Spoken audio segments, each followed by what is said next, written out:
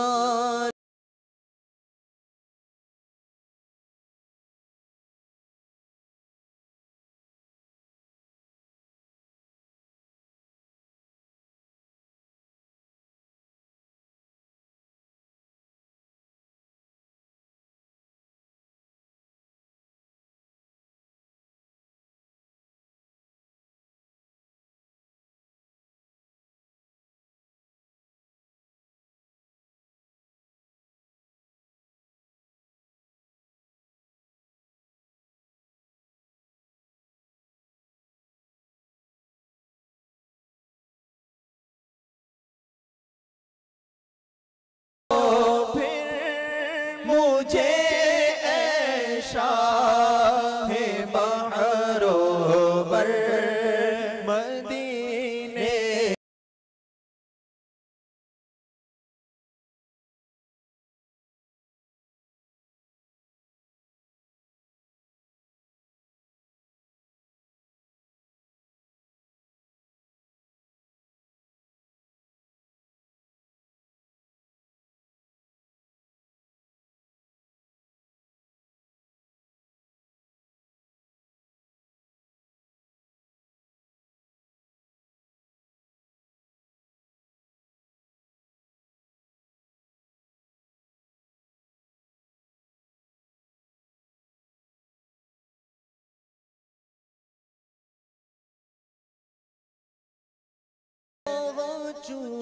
चूकुए जाना में गरीबा चाक सीना चाक में पहुँचो कुए जाना में गरीबा चाक सीना चाक दीवाना मदीने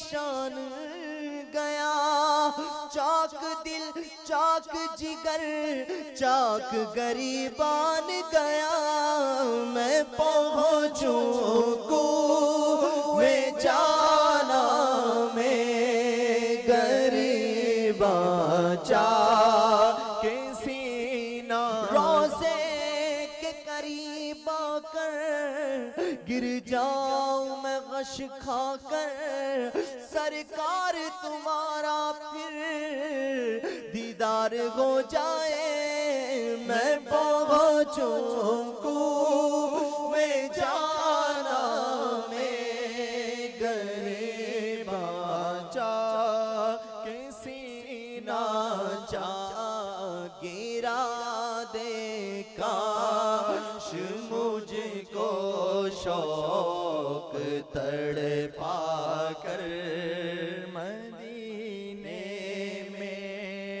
मदीने जाने वालों जाओ जाओ फी अमानिल्लाह मदीने जाने वालों जाओ जाओ फी अमानिल्लाह।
मदीना इसलिए अतार जानो दिल से है प्यारा प्यारा मदीना इसलिए अतार जानो दिल से है प्यारा के रहते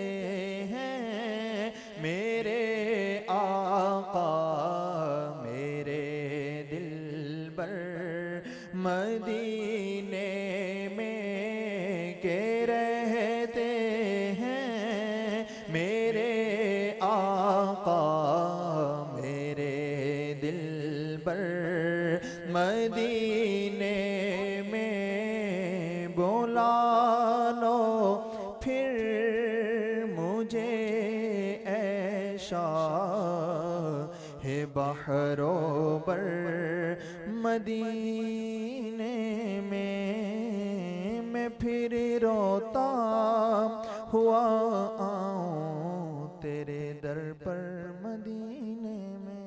सुब्हानल्लाह अल्हम्दुलिल्लाहि रब्बिल आलमीन वस्सलातु वस्सलामु अला सय्यिदिल मुरसलीन अम्मा बादु फ़अऊज़ु बिल्लाहि मिनश शैतानिर रजीम बिस्मिल्लाहिर रहमानिर रहीम सलातु वस्सलामु अलैका या रसूल अल्लाह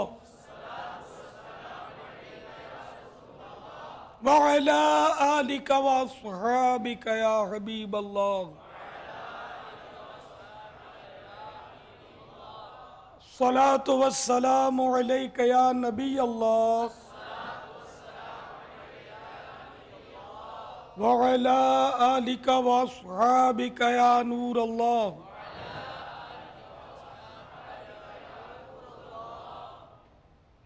फरमान मुस्तफ़ा सल्लल्लाहु तआला अलैहि वसल्लम, जो शख्स मुझ पर दुरूद पाक पढ़ना भूल गया वो जन्नत का रास्ता भूल गया। सल्लू अलल हबीब सल्लल्लाहु तआला अला मुहम्मद। आज 1432 सिने हिजरी के ज़ुल्हिज्जतुल हराम की चौथी शब है। चांद रात से मदनी मुज़ाकरे का आलमी मदनी मरकज़ फ़ैज़ान मदीना में सिलसिला है। क़ब्ल इसके कि बाकायदा सवाल व जवाब का आगाज़ हो, आइए अपने सवाब में इजाफ़े के लिए मज़ीद अच्छी अच्छी नीयतें बढ़ा लेते हैं। नीयतुल मुमिन खैरुम मिन अमलिही, मुसलमान की नीयत उसके अमल से बेहतर है। एक हदीस पाक में यह भी है कि नीयत बंदे को जन्नत में दाखिल कर देती है। तो हस्बे हाल अच्छी अच्छी नीयतें कीजिए, मगर आंखें नीची बंद करके या सर झुकाकर बिल्कुल मुतवज्जे होकर करेंगे तो हो पाएंगी नीयतें, वरना मुश्किल है। इधर उधर देखकर इशारों से बातें करते हुए या बदन सहलाते हुए खुजाते हुए तो फिर इतना तवज्जो नहीं रहती। अल्लाह अज़्ज़ा वजल की रज़ा पाने और सवाब कमाने के लिए अच्छी अच्छी नीयतें करता हूँ। पारा 14 सूरत नहल की आयत नंबर 125वीं, उदउ इला सबील रब्बिका बिल हिकमति वल मौइज़तिल हसना, अपने रब की राह की तरफ बुलाओ पक्की तदबीर और अच्छी नसीहत से, मैं दिए हुए अहकाम की तामील करूँगा। इस फरमान मुस्तफ़ा सल्लल्लाहु तआला अलैहि वसल्लम, बल्लिगू अन्नी वलौ आया, यानी पहुँचा दो मेरी तरफ से अगर एक ही आए तो, की पैरवी करूँगा। इला कलिमतुल हक़, यानी अल्लाह अज़्ज़ा वजल का कलिमा बुलंद करूँगा। नेकी का हुक्म दूँगा और बुराई से मना करूँगा। कपड़े या बदन या दाढ़ी या सर के बाल सहलाने, धागे नोचने, उंगलियों से खेलने, इधर उधर देखने, बातें करने, टेक लगाने, पर्दे में पर्दा ना होने की सूरत में घुटने खड़े करके दूसरों के लिए बदनिगाही का बाइस बनने, घुटनों में सर रखने, दूसरे को इशारे करने, उठकर चल पड़ने वगैरह से बचते हुए इल्म दीन की ताज़ीम की खातिर जहाँ तक हो सका दो जानू बैठ कर इल्म दीन समझने के लिए निगाह नीची किए खूब कान लगाकर सुनूंगा। सल्लु अलल हबीब वगैरह सुनकर सवाब कमाने और सौदा लगाने वाले की दिलजोई के लिए नुमाया आवाज़ से जवाब दूंगा। ज़रूरतन सिमट सरक कर दूसरे के लिए जगह कुशादा करूँगा। धक्का वगैरह लगा तो सब्र करूँगा। घूरने, झिड़कने, उलझने, झगड़ने से बचूँगा। ख़ास ख़ास बातें लिख लूँगा। हस्ब मौका अज़्ज़ वजल सल्लल्लाहु तआला अलैहि वसल्लम रज़ी अल्लाह तआला अन्हु रहमतुल्लाहि तआला अलैह वगैरह पढ़ूँगा। मदनी मुज़ाकरे के बाद खुद आगे बढ़कर सलाम व मुसाफ़हा और इनफिरादी कोशिश करूँगा। बनियत अदाए सुन्नत इस दौरान बात करते हुए मुस्कुराता रहूँगा।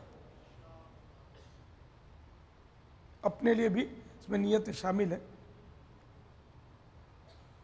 अरबी और अंग्रेज़ी और मुश्किल अल्फाज और अशआर बोलते वक्त दिल के इखलास पर तवज्जो रखूँगा, यानी अपनी इल्मियत की धाक बिठानी मकसूद हुई तो बोलने से बचूँगा। मदनी काफ़िले, मदनी इनामात नीज़ इलाक़ाई दौरा बराए नेकी की दावत, Jamiatul Medina, मदरसतुल Medina, Darul Medina वगैरह की रग़बत दिलाऊँगा। नज़र की हिफाजत की आदत बनाने खातिर जवाब देने, दौरान बयान या वैसे ही आते जाते उठते बैठे बैठे हत्तल इम्कान निगाहें नीची रखूँगा। कहका लगाने और लगवाने से बचूँगा। फालतू जुमले और गैर ज़रूरी अल्फाज से इज्तिनाब करूँगा।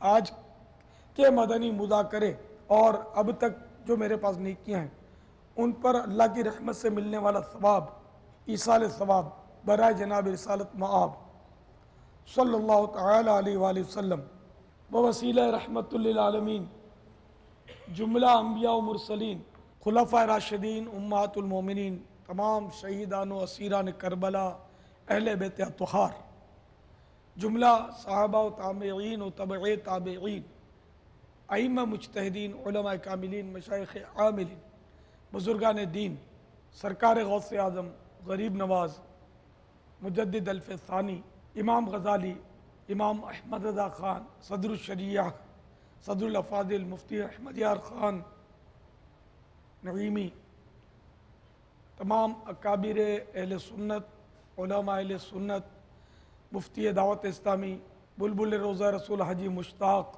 तमाम मुबल्लिगात व मुबल्लिगीन मरहूमीन तमाम वक़्फ़ मदीना 25 माह 12 माह के मदनी काफ़िलों के मुसाफिर तमाम उम्मत सल्लू अलल हबीब सल्लल्लाहु तआला अला मुहम्मद। आज का मदनी मुज़ाकरा गोश्त फरोश यानी कस्साब इस्लामी भाइयों के दरमियान है और इंशाअल्लाह अक्सर सवालात इसी पेशे के ताल्लुक़ से होंगे। इसमें कस्साब, मवेशी फ़रोश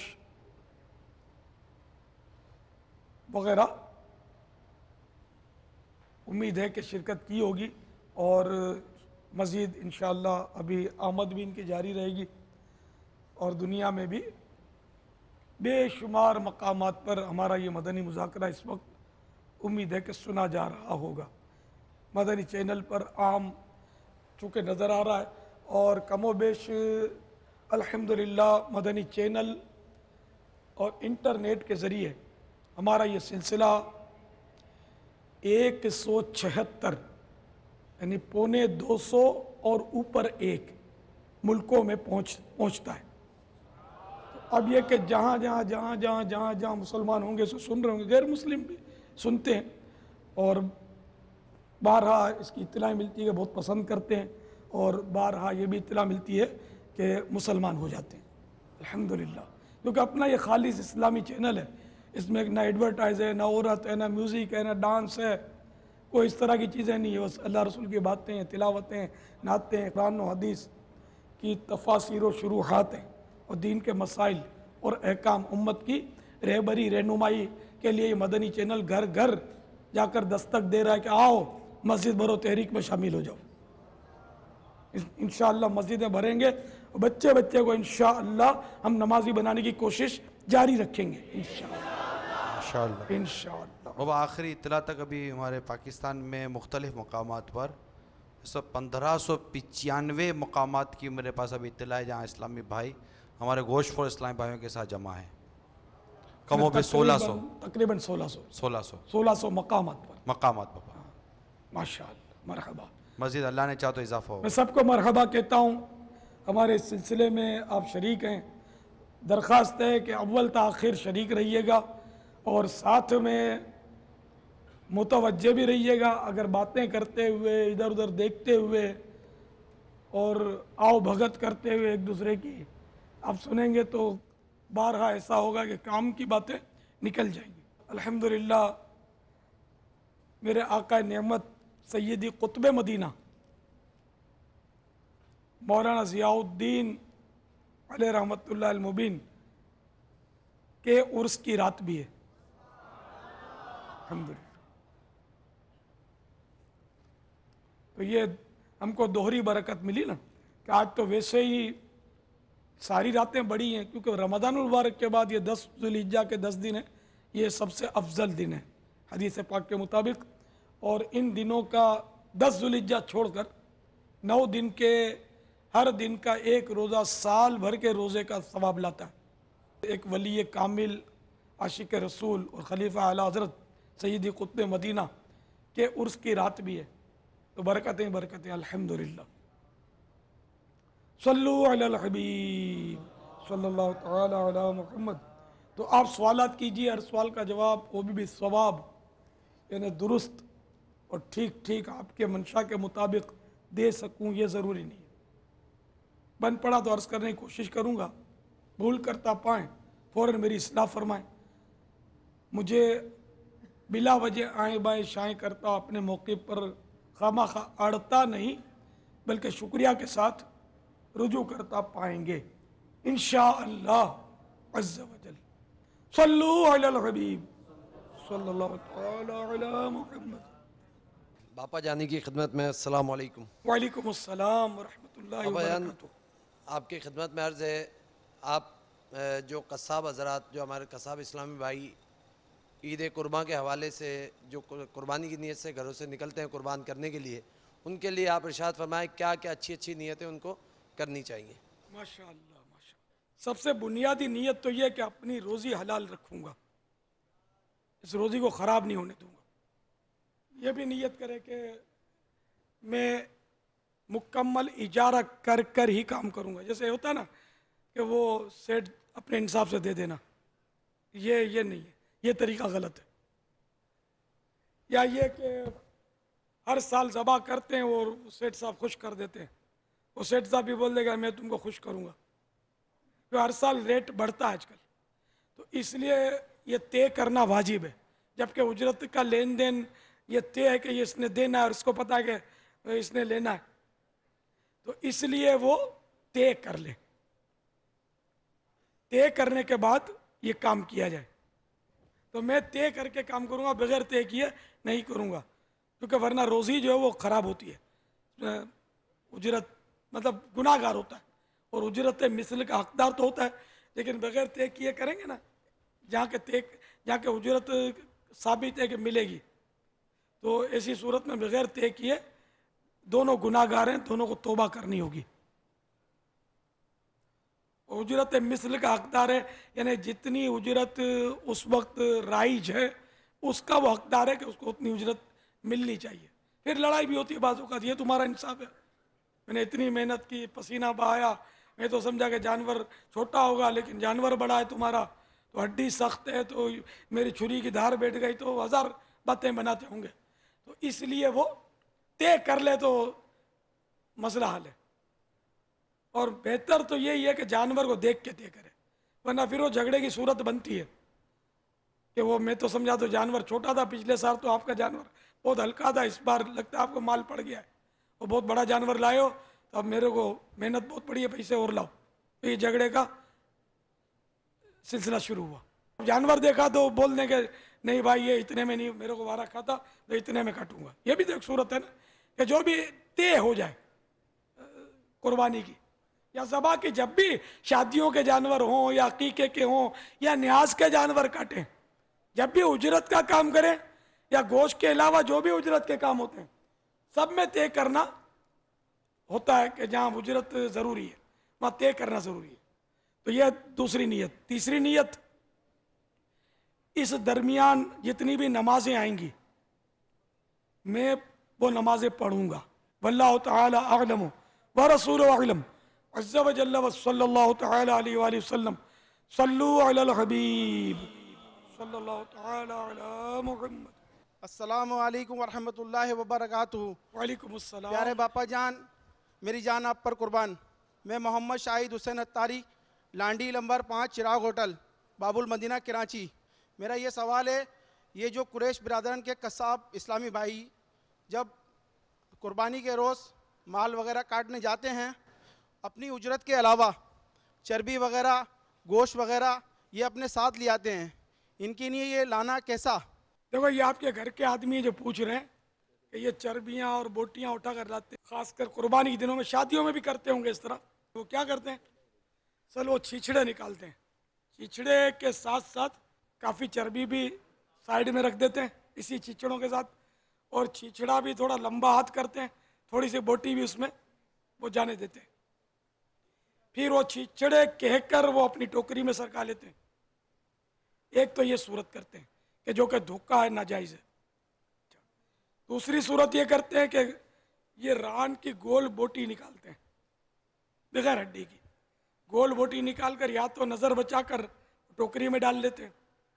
अब कोई थोड़ा सा शरीफ हुआ तो वो जो मालिक है उसको बोलता है कि ये ज़रा मैंने कुर्बानी का आपका गोश्त लिया है, तबर्रुक, बोटी दिखा देता है, या बगैर दिखा के थोड़ा मैंने गोश्त ले लिया है। अब वो बेचारा मुरुवत में बोलेगा क्या? आपने सारे जानवर का सबसे उम्दा पीस वो सरका लिया अपनी टोकरी में, तो उसका दिल तो जलेगा ना बेचारे का, लेकिन मुरुवत में बोलता नहीं है। तो ये करना दुरुस्त नहीं है।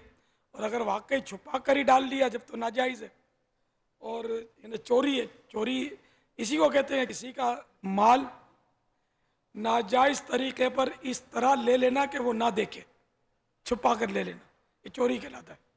और सवाल करना कि चलो भाई वो मैंने तो पूछ कर लिया है, तो इस तरह सवाल करना भी, जबकि सवाल करने का ये हकदार नहीं है, मिस्कीन नहीं है, उसको हाजत नहीं है सवाल की, तो बगैर हाजत के जो सवाल करता है वो अपने लिए अंगारे मांगता है, अब चाहे ज़्यादा मांगे या कम। तो ये भी नाजायज़ है सवाल करना भी, जबकि सवाल करने की इसको हाजत शरअन नहीं है।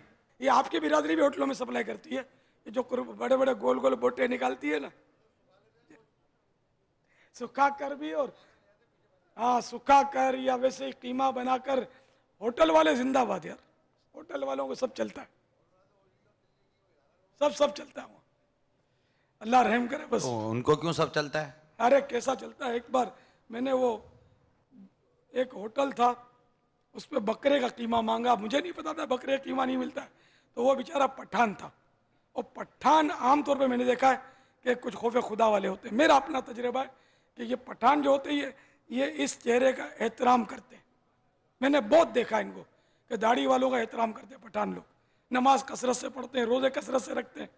तो वो था पठान, उसने बोला मौलाना साहब देखो हम सच बात बोलता है, कोई होटल वाला बकरे का कीमा नहीं बेचता, तो उसमें कीमा बहुत कम निकलता है, हमारा कीमा बकरे का नहीं है और कोई बेचता नहीं है होटल में बकरे का। इसमें मेरा उसने समझा दिया, मेरी समझ में भी आ गया कि बकरे में बोटी कितनी यार जो होटल वाला बेचेगा, खुदा बेहतर जाने, बाज बेचते भी होंगे, उसने अपना तजर्बा, मतलब हो सकता है, अपने क्यों बोले कि सब ऐसा धोखा करते हैं। तो वो हाँ, अगर खाली हो भाई कीमा लाओ, उसने कीमा दिया तो उर्फ है कि बड़े का कीमा होता है। अगर बोला कि बकरे का कीमा है, ये कहकर बड़े का टिका दिया तो गुनाहगार होगा, धोखा दिया ना इसने, झूठ बोला। ये सारे होटल वाले ऐसे धोखे थोड़ी करते। ये अगर मुतलकन कीमा कहकर दिया ना, जैसे कीमा लाओ, एक प्लेट कीमा लाओ, तो वो कीमा ला के रख दिया तो ये जाहिर है कि बड़े का ही होता है। और बकरे का कीमा लाओ, अब इसने बड़े का ला कर रख दिया तो धोखा है ना। तो बहरहाल ये कि इस तरह ये गोश्त और चर्बियाँ नहीं लेनी चाहिए। बकरे की आंत उठाकर ले आते हैं, बड़े जानवर की आंतों में बहुत सारी चर्बी ऊपर भी छोड़ देते हैं। चलो भाई अंदर की वो जाल खोल कर पूरा निकालना तो वाकई दुश्वार है, और इसमें उर्फ भी नहीं है, रवाज नहीं है इसका निकाल कर वो जिसने गोश्त कटवाया उसको देने का। लेकिन ऊपर ऊपर ओजड़ी के और उस पर चर्बी, पछेरी और इस तरह की चर्बियाँ भी वो छिछड़ों में डाल देते हैं या टोकरी में सरका लेते हैं और ये इसको तरकीब से ये लोग ले जाते हैं, फिर इसको बेच देते हैं या इसका घी निकाल कर फिर टिन पैक करके, डब्बे पैक करके इसको ये लोग चलाते हैं साबुन वालों के यहाँ वगैरह। तो ये सब काम जो है ना ये गलत है। हाँ, मैंने पहले भी अर्ज किया था कि उजरत पर आपने जानवर काटा, उजरत पल्ले से दी, अब पूरा जानवर उठाकर दे दिया तो वो जायज़ है। आपने मांगा नहीं, उसने कह दिया खुद ही भाई चर्बी ले जाओ, सिरी पाए उठा के ले जाओ या जितना गोश्त चाहो उठा लो, वो जायज़ है। लेकिन आप नहीं मांगेंगे ना छुपा कर लेंगे, इससे तौबा करनी जरूरी है। वल्लाहु तआला अअलम व रसूलुहु अअलम अज़्ज़ा व जल्ला व सल्लल्लाहु तआला अलैहि व आलिहि वसल्लम सल्लू अलल हबीब सल्लल्लाहु अलैहि वसल्लम। दूसरा एक याद आया कि वो बड़े जानवर की पूंछ, ये इसमें 1 आध किलो गोश्त छोड़ दिया जाता है ने, तकरीबन इसका आम दिनों में तो मेरा ख्याल है ये 150, 200, 300 रुपये का माल होता होगा। ये इसको छोड़ देते हैं सिर्फ 2-4 मिनट की सुस्ती की वजह से। हालांकि जब ये अपना जानवर गोश्त बेचते हैं तो एक बोटी का ज़र्रा भी नहीं जाने देते, वो पूंछ जो है उसका गोश्त भी वजन में बेचते हैं। इसमें खुद भी नहीं ले आते, आमतौर पर ज़ाया कर देते हैं इसको, या वो काट कर बाज़ लोग हो सकता है टोकरी में सरका लेते होंगे। तो ये खाल को भी इस तरह नुकसान पहुंचता है, ये इनको पता होता है कि अगर चमड़े समेत गोश्त की पूंछ निकाल ली ना तो वो खाल का दाम कम हो जाता है, कीमत में फ़र्क आता है। इसी तरह बड़े की सिरी चमड़े के साथ निकाल लेते हैं, इससे भी खाल की कीमत कम हो जाती है। तो ये इस तरह के कारनामे बकरीद में बहुत करते हैं और ये समझते हैं कि ये मालिक बेचारा समझता नहीं है, कोई इसको पता नहीं है, बाकी इसको कुछ नहीं पता होता। अल्लाह तो देख रहा है कि आप नुकसान पहुंचा रहे हो। तो अल्लाह से डर कर नुकसान से बचो कि क़यामत के दिन पकड़े गए तो फिर आप क्या जवाब दोगे। तो अल्लाह से डरते हुए आप उस तरह काम कीजिए। कुर्बानी के दिनों में भी कोई शादी के कटवाए, अकीके के कटवाए, नियाज के जानवर कटवाए, तो इन सब के लिए आप वही उसी तरह काम कीजिए जिस तरह आप अपने घर का बेचने के गोश्त की हिफाजत करते हैं, बेचने के खाल की हिफाजत करते हैं, बेचने के सिरी पाए जिस तरह आप बनाते हैं उसी तरह बनाए। मैं कहता हूं कि बेशक आप सिर्फ एक जानवर काटे, ये बोलेंगे दूसरे मैंने 10 काटे, मैंने 12 काटे, मैंने 15 काटे। अब इसमें वो कितना कौन सच्चा बोलता है आप अपनी बिरादरी को खुद जानते हैं। तो चलो काटे भी 15, अब वो 15 जिस तरह काटे वो भी आप समझते हैं किस तरह 15 कटते हैं एक दिन में। एक दिन में 15 कटना बहुत मुश्किल है कि एक आदमी काट सके, पूरी टीम होती है, लेकिन उसका ही 15 काटना ये दुश्वार होता है। अगर किसी ने काट भी लिए तो दुरुस्त नहीं काटेगा, वही मारा मारी चूरा चूरी करके और वो खाले फाड़ फूड़ के आ जाएगा पैसे समेट कर। और कितने लोग उसको गालियां दे रहे होंगे, गिबतें कर रहे होंगे, यार ये हमारे सिरी पाए छोड़ दिया, वो बोलेगा हमारा ये कर दिया, हमारा वो कर दिया। तो ये नहीं ठीक। इसके बजाय आप एक जानवर काटें शरीयत के मुताबिक और दुरुस्त काटें और हलाल कमाई इजारा जो भी तय किया वो लेकर आ जाएं। ये एक इंशाअल्लाह आपको वो बरकत देगा कि इसके 15 उसको शायद फंसा देंगे क़यामत में, और आपका एक इंशाअल्लाह आपने अल्लाह की रज़ा के लिए किया तो वो जन्नत में जाने का हो सकता है सबब बन जाए। तो अल्लाह की रहमत पर नज़र रखते हुए आप बेशक काम कम करें लेकिन दुरुस्त करें, सही करें। बकरे की भी वो पूंछड़ी वो भी छील कर वो भी वजन में जाती है आम दिनों में, वो भी पूरी की पूरी बाजू का छोड़ देते हैं, इसमें थोड़ा छीलने की तकलीफ नहीं करते। दुम्बे की चक्की तो चर्बी चर्बी होती है तो वो चर्बी भी उसमें छोड़ देते हैं खाल में। हालांकि पानी लगाकर वो ज़्यादा मेहनत नहीं पड़ती उसकी, उसको साफ करने की एक तरीका है जो आप मुझसे ज़्यादा जानते हैं, तो उस तरीके से पूरा जो है ना पीस चर्बी का निकल सकता है। जो माहिर होगा वो निकाल लेता, ज़्यादा उसको मेहनत नहीं पड़ती। लेकिन सुस्ती की वजह से वो छुरियाँ मार के वो उसकी चक्की की खाल का भी वो चीरे मार के उसको जो तो थोड़ी सी चक्की की चर्बी उसमें आई, थोड़ी चर्बी खाल में चली गई, इस तरह करके आ जाते हैं। ऐसा ना क्या करें प्लीज़, अल्लाह से डरेंगे कि ये चर्बी ज़ाया हो जाएगी। खाल वाले की भी क्या काम आएगी, गंदी गंदी हो जाती है बाद में, तो वो घसीट कर और खून और गोबर सब इसमें ये तरकीब आउट हो जाती है इसकी। तो ऐसा ना करें, हलाल रोज़ी कमाएं, सुथरी रोज़ी कमाएं, साफ़ रोज़ी कमाएं, खुद भी साफ़ रोज़ी खाएं, बच्चों को खिलाएं। इंशाअल्लाह बीमारियों से, मुसीबतों से, आफतों से भी बचत होगी इंशाअल्लाह। खूब बरकतें इसमें ऐसी मिलेंगी कि जो सुकून वो मालदारों को नहीं मिलेगा। बड़े बड़े जो यानी कि अपने तमेले चलाते हैं, कमेले चलाते हैं, कमेला स्लोटर हाउस को ही पहले बोलते थे, लेकिन अब ये स्लोटर हाउस बोलते हैं, पहले हम लोग कमेला बोलते थे इसको, मज़बाह भी बोलते हैं इसको। तो बड़ा बड़ा कमेला भी चलाता है जो हलाल रोज़ी नहीं कमाता, और जो सिर्फ 10-12 सेर गोश्त बेचता है और हलाल तरीके पर बेचता है, इंशाअल्लाह उसको बरकत ज़्यादा होगी, उसको चैन की नींद आएगी, वो टेंशन की वजह से नींद की गोलियां खाकर सोएगा कमेले का मालिक। जबकि हराम रोज़ी कमाता होगा या इस तरह पानी मिलाकर और धोखे देता होगा तो शायद उसको सुकून नहीं होगा, उसको तरह तरह की बीमारियां लगी हुई होंगी। अल्लाह ताला हम सबको आफियत नसीब फरमाए, हलाल और आसान रोज़ी दे। वल्लाहु तआला अअलम व रसूलुहु अअलम अज़्ज़ा व जल्ला व सल्लल्लाहु तआला अलैहि व सल्लम। सल्लु अलल हबीब अरे बाबा जान, रहमतुल्लाह। आपकी बारगाह में अर्ज़ से गोश्त फरोश कीमे में मिला के बड़ वगैरह भेज देते हैं, इस बारे में मदीनी फूल इरशाद फरमाएं। कीमे में बट मिलाते, जी कीमे में बट मिलाते हैं या बट को वो गोश्त के कीमे जैसा बना देते हैं? बट को कीमे के गोश्त जैसा बना देते हैं।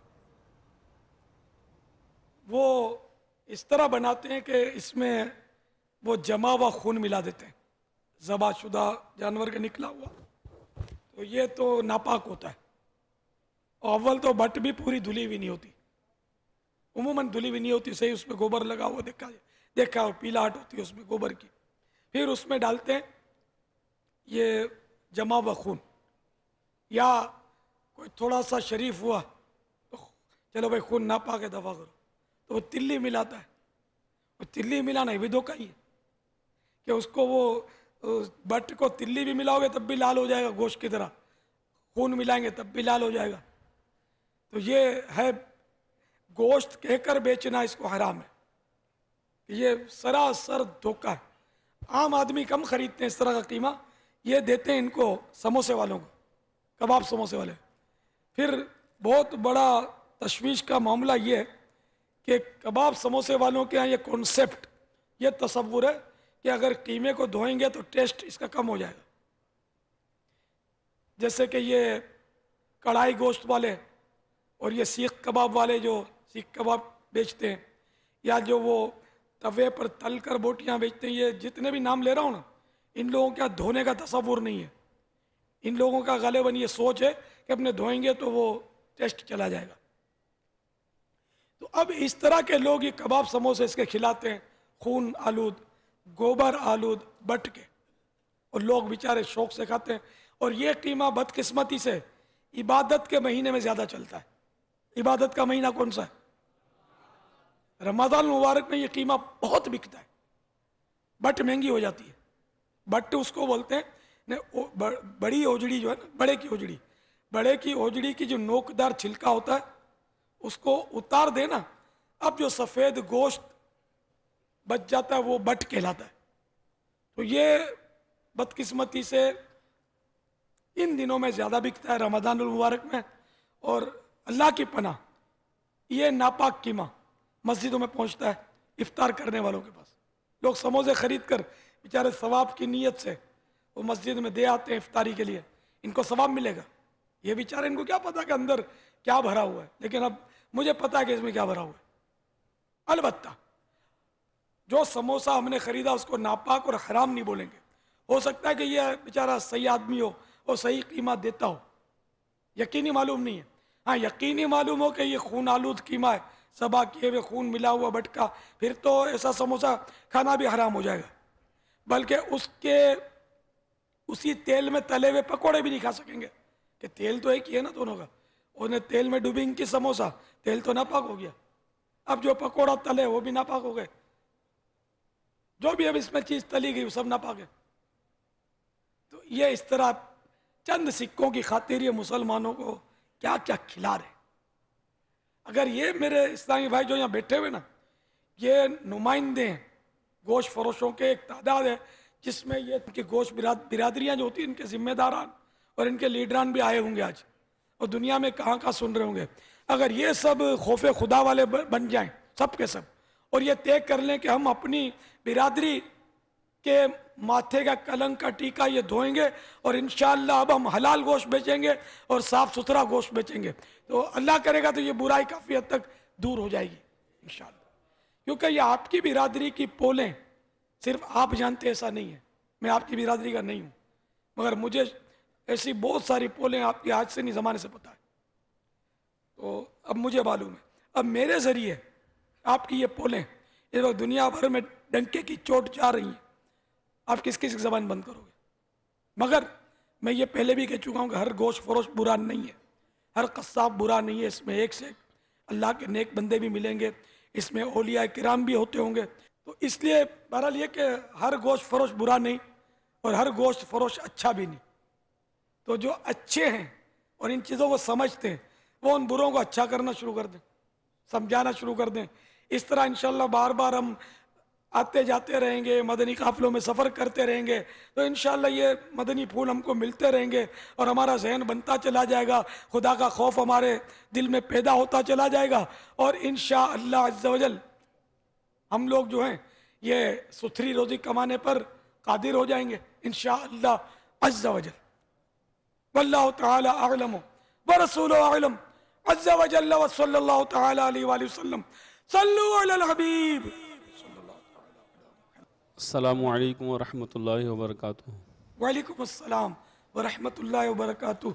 बाबा जानी आपकी बारगाह में अर्ज़ ये है कि अल्हम्दुलिल्लाह हमारी बिरादरी पर भी आपने शफ़क़त फरमाई और ये मदनी मुज़ाकरा ख़ास कुरैश बिरादरी के लिए रखा। तो आपकी बारगाह में ये अर्ज़ करूँगा कि हमारे कुरैश बिरादर के इस्लामी भाइयों का ये भी जहन बना दें कि अपनी औलादों को हाफिज़ कुरान, आलिम दीन बनाने के लिए कोशिश करें। इसके मुतालिक आप कुछ हमारी तरबियत फरमा दें। ये भी गोश फरोश बिरादरी के हैं। अब देखो मदनी हुलिया में तो ये आपको फ़ख्र करना चाहिए कि आपकी बिरादरी में से भी हैं।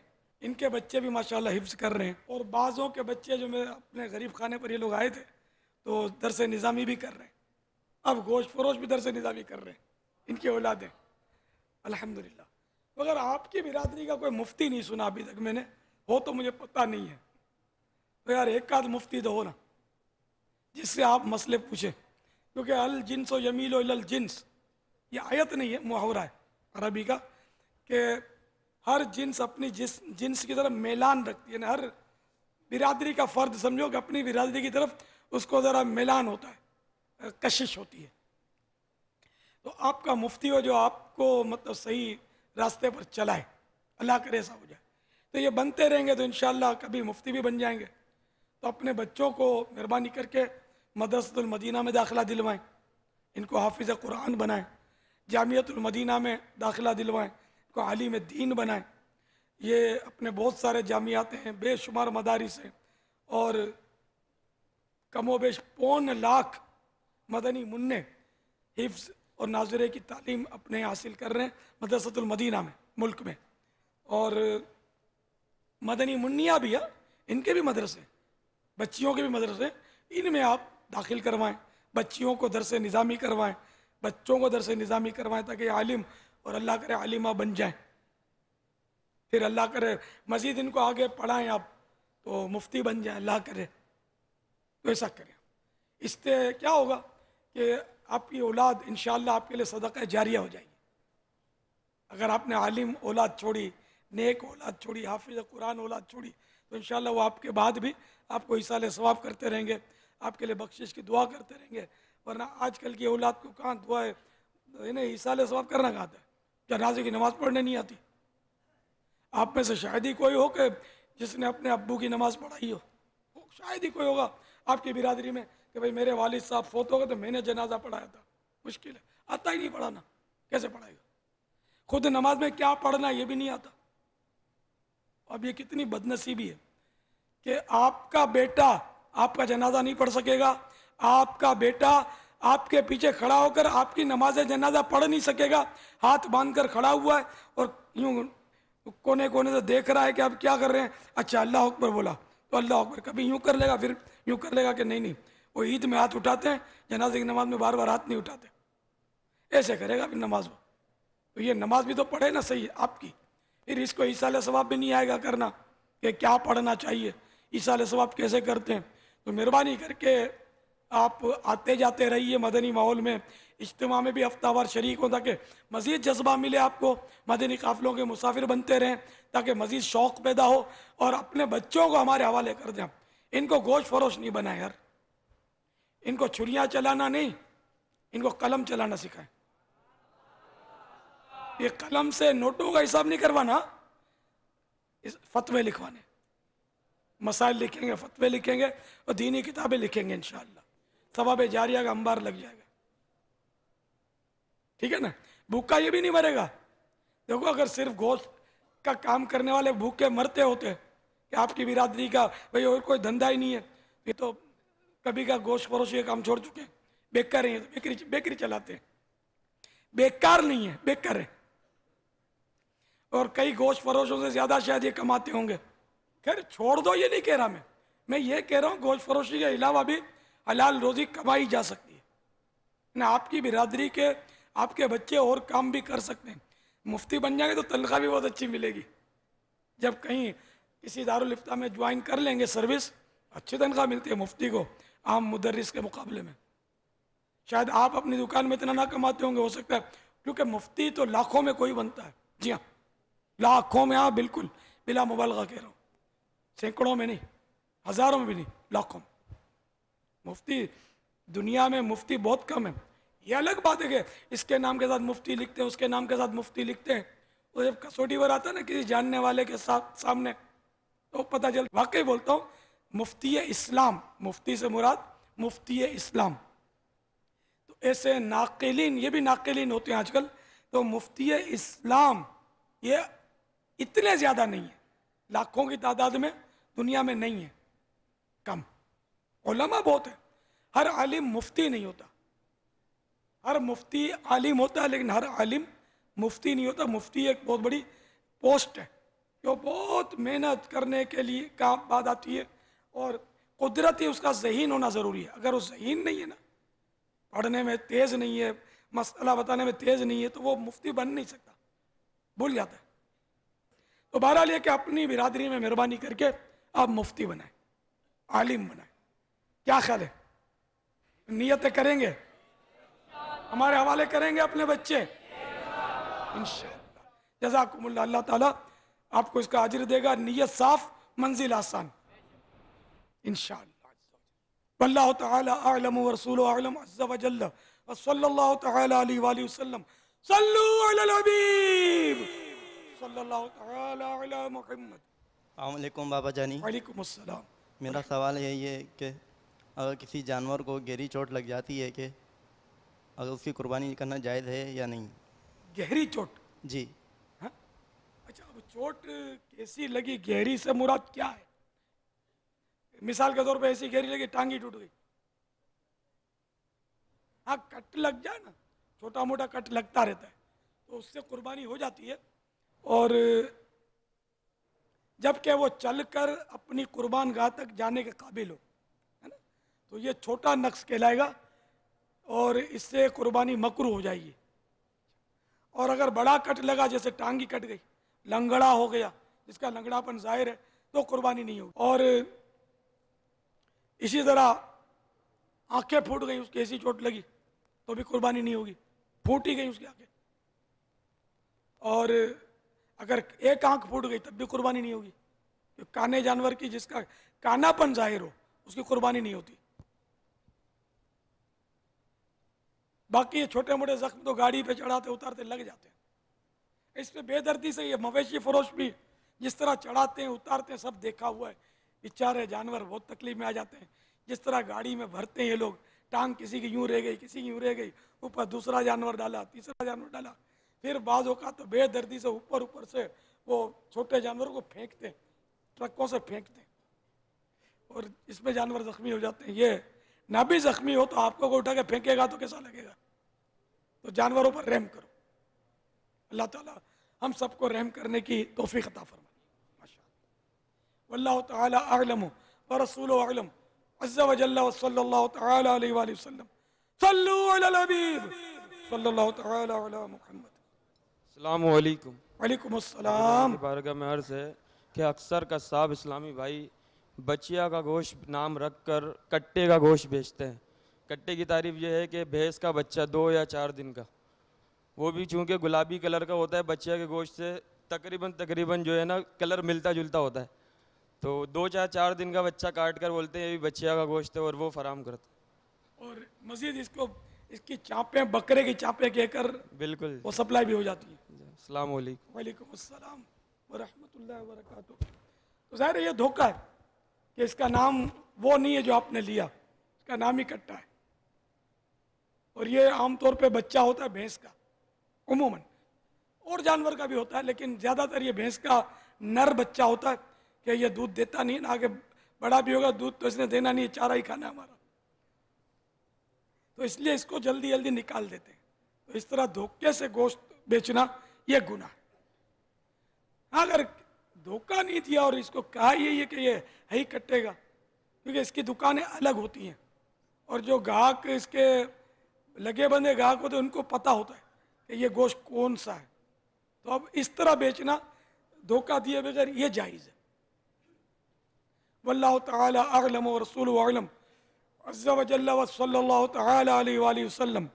सल्लु अलल हबीब।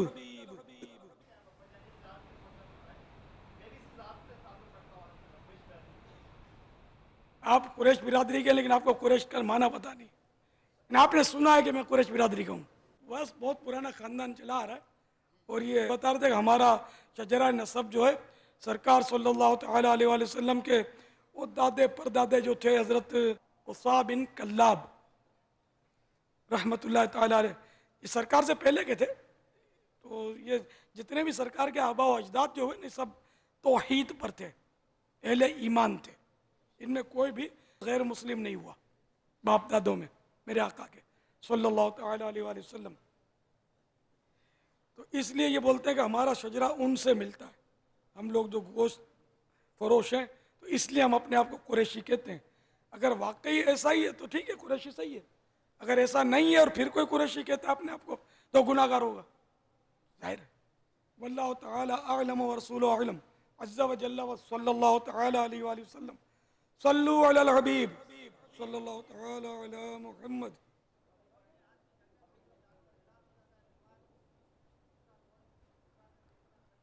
जी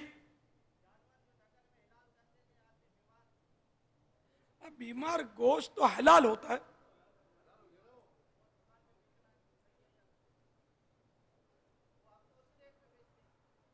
बीमार को वैसे हमारे यहाँ कानूनी जुर्म है, हमारे यहाँ वो कानूनी तौर पर जुर्म है बीमार जानवर का गोश्त बेचना। ये आपको ज़्यादा पता होगा, ऐसा ही है ना, कानून मना करता है इसका, वो बाकायदा सील लगाते हैं, तंदुरुस्त के जानवर तंदुरुस्त है। अब वो जो भी सील लगाने वाला सब इधर तो मरे हुए जानवर पर भी हो सकता है सील लग जाती होगी, खुदा बेहतर जाने।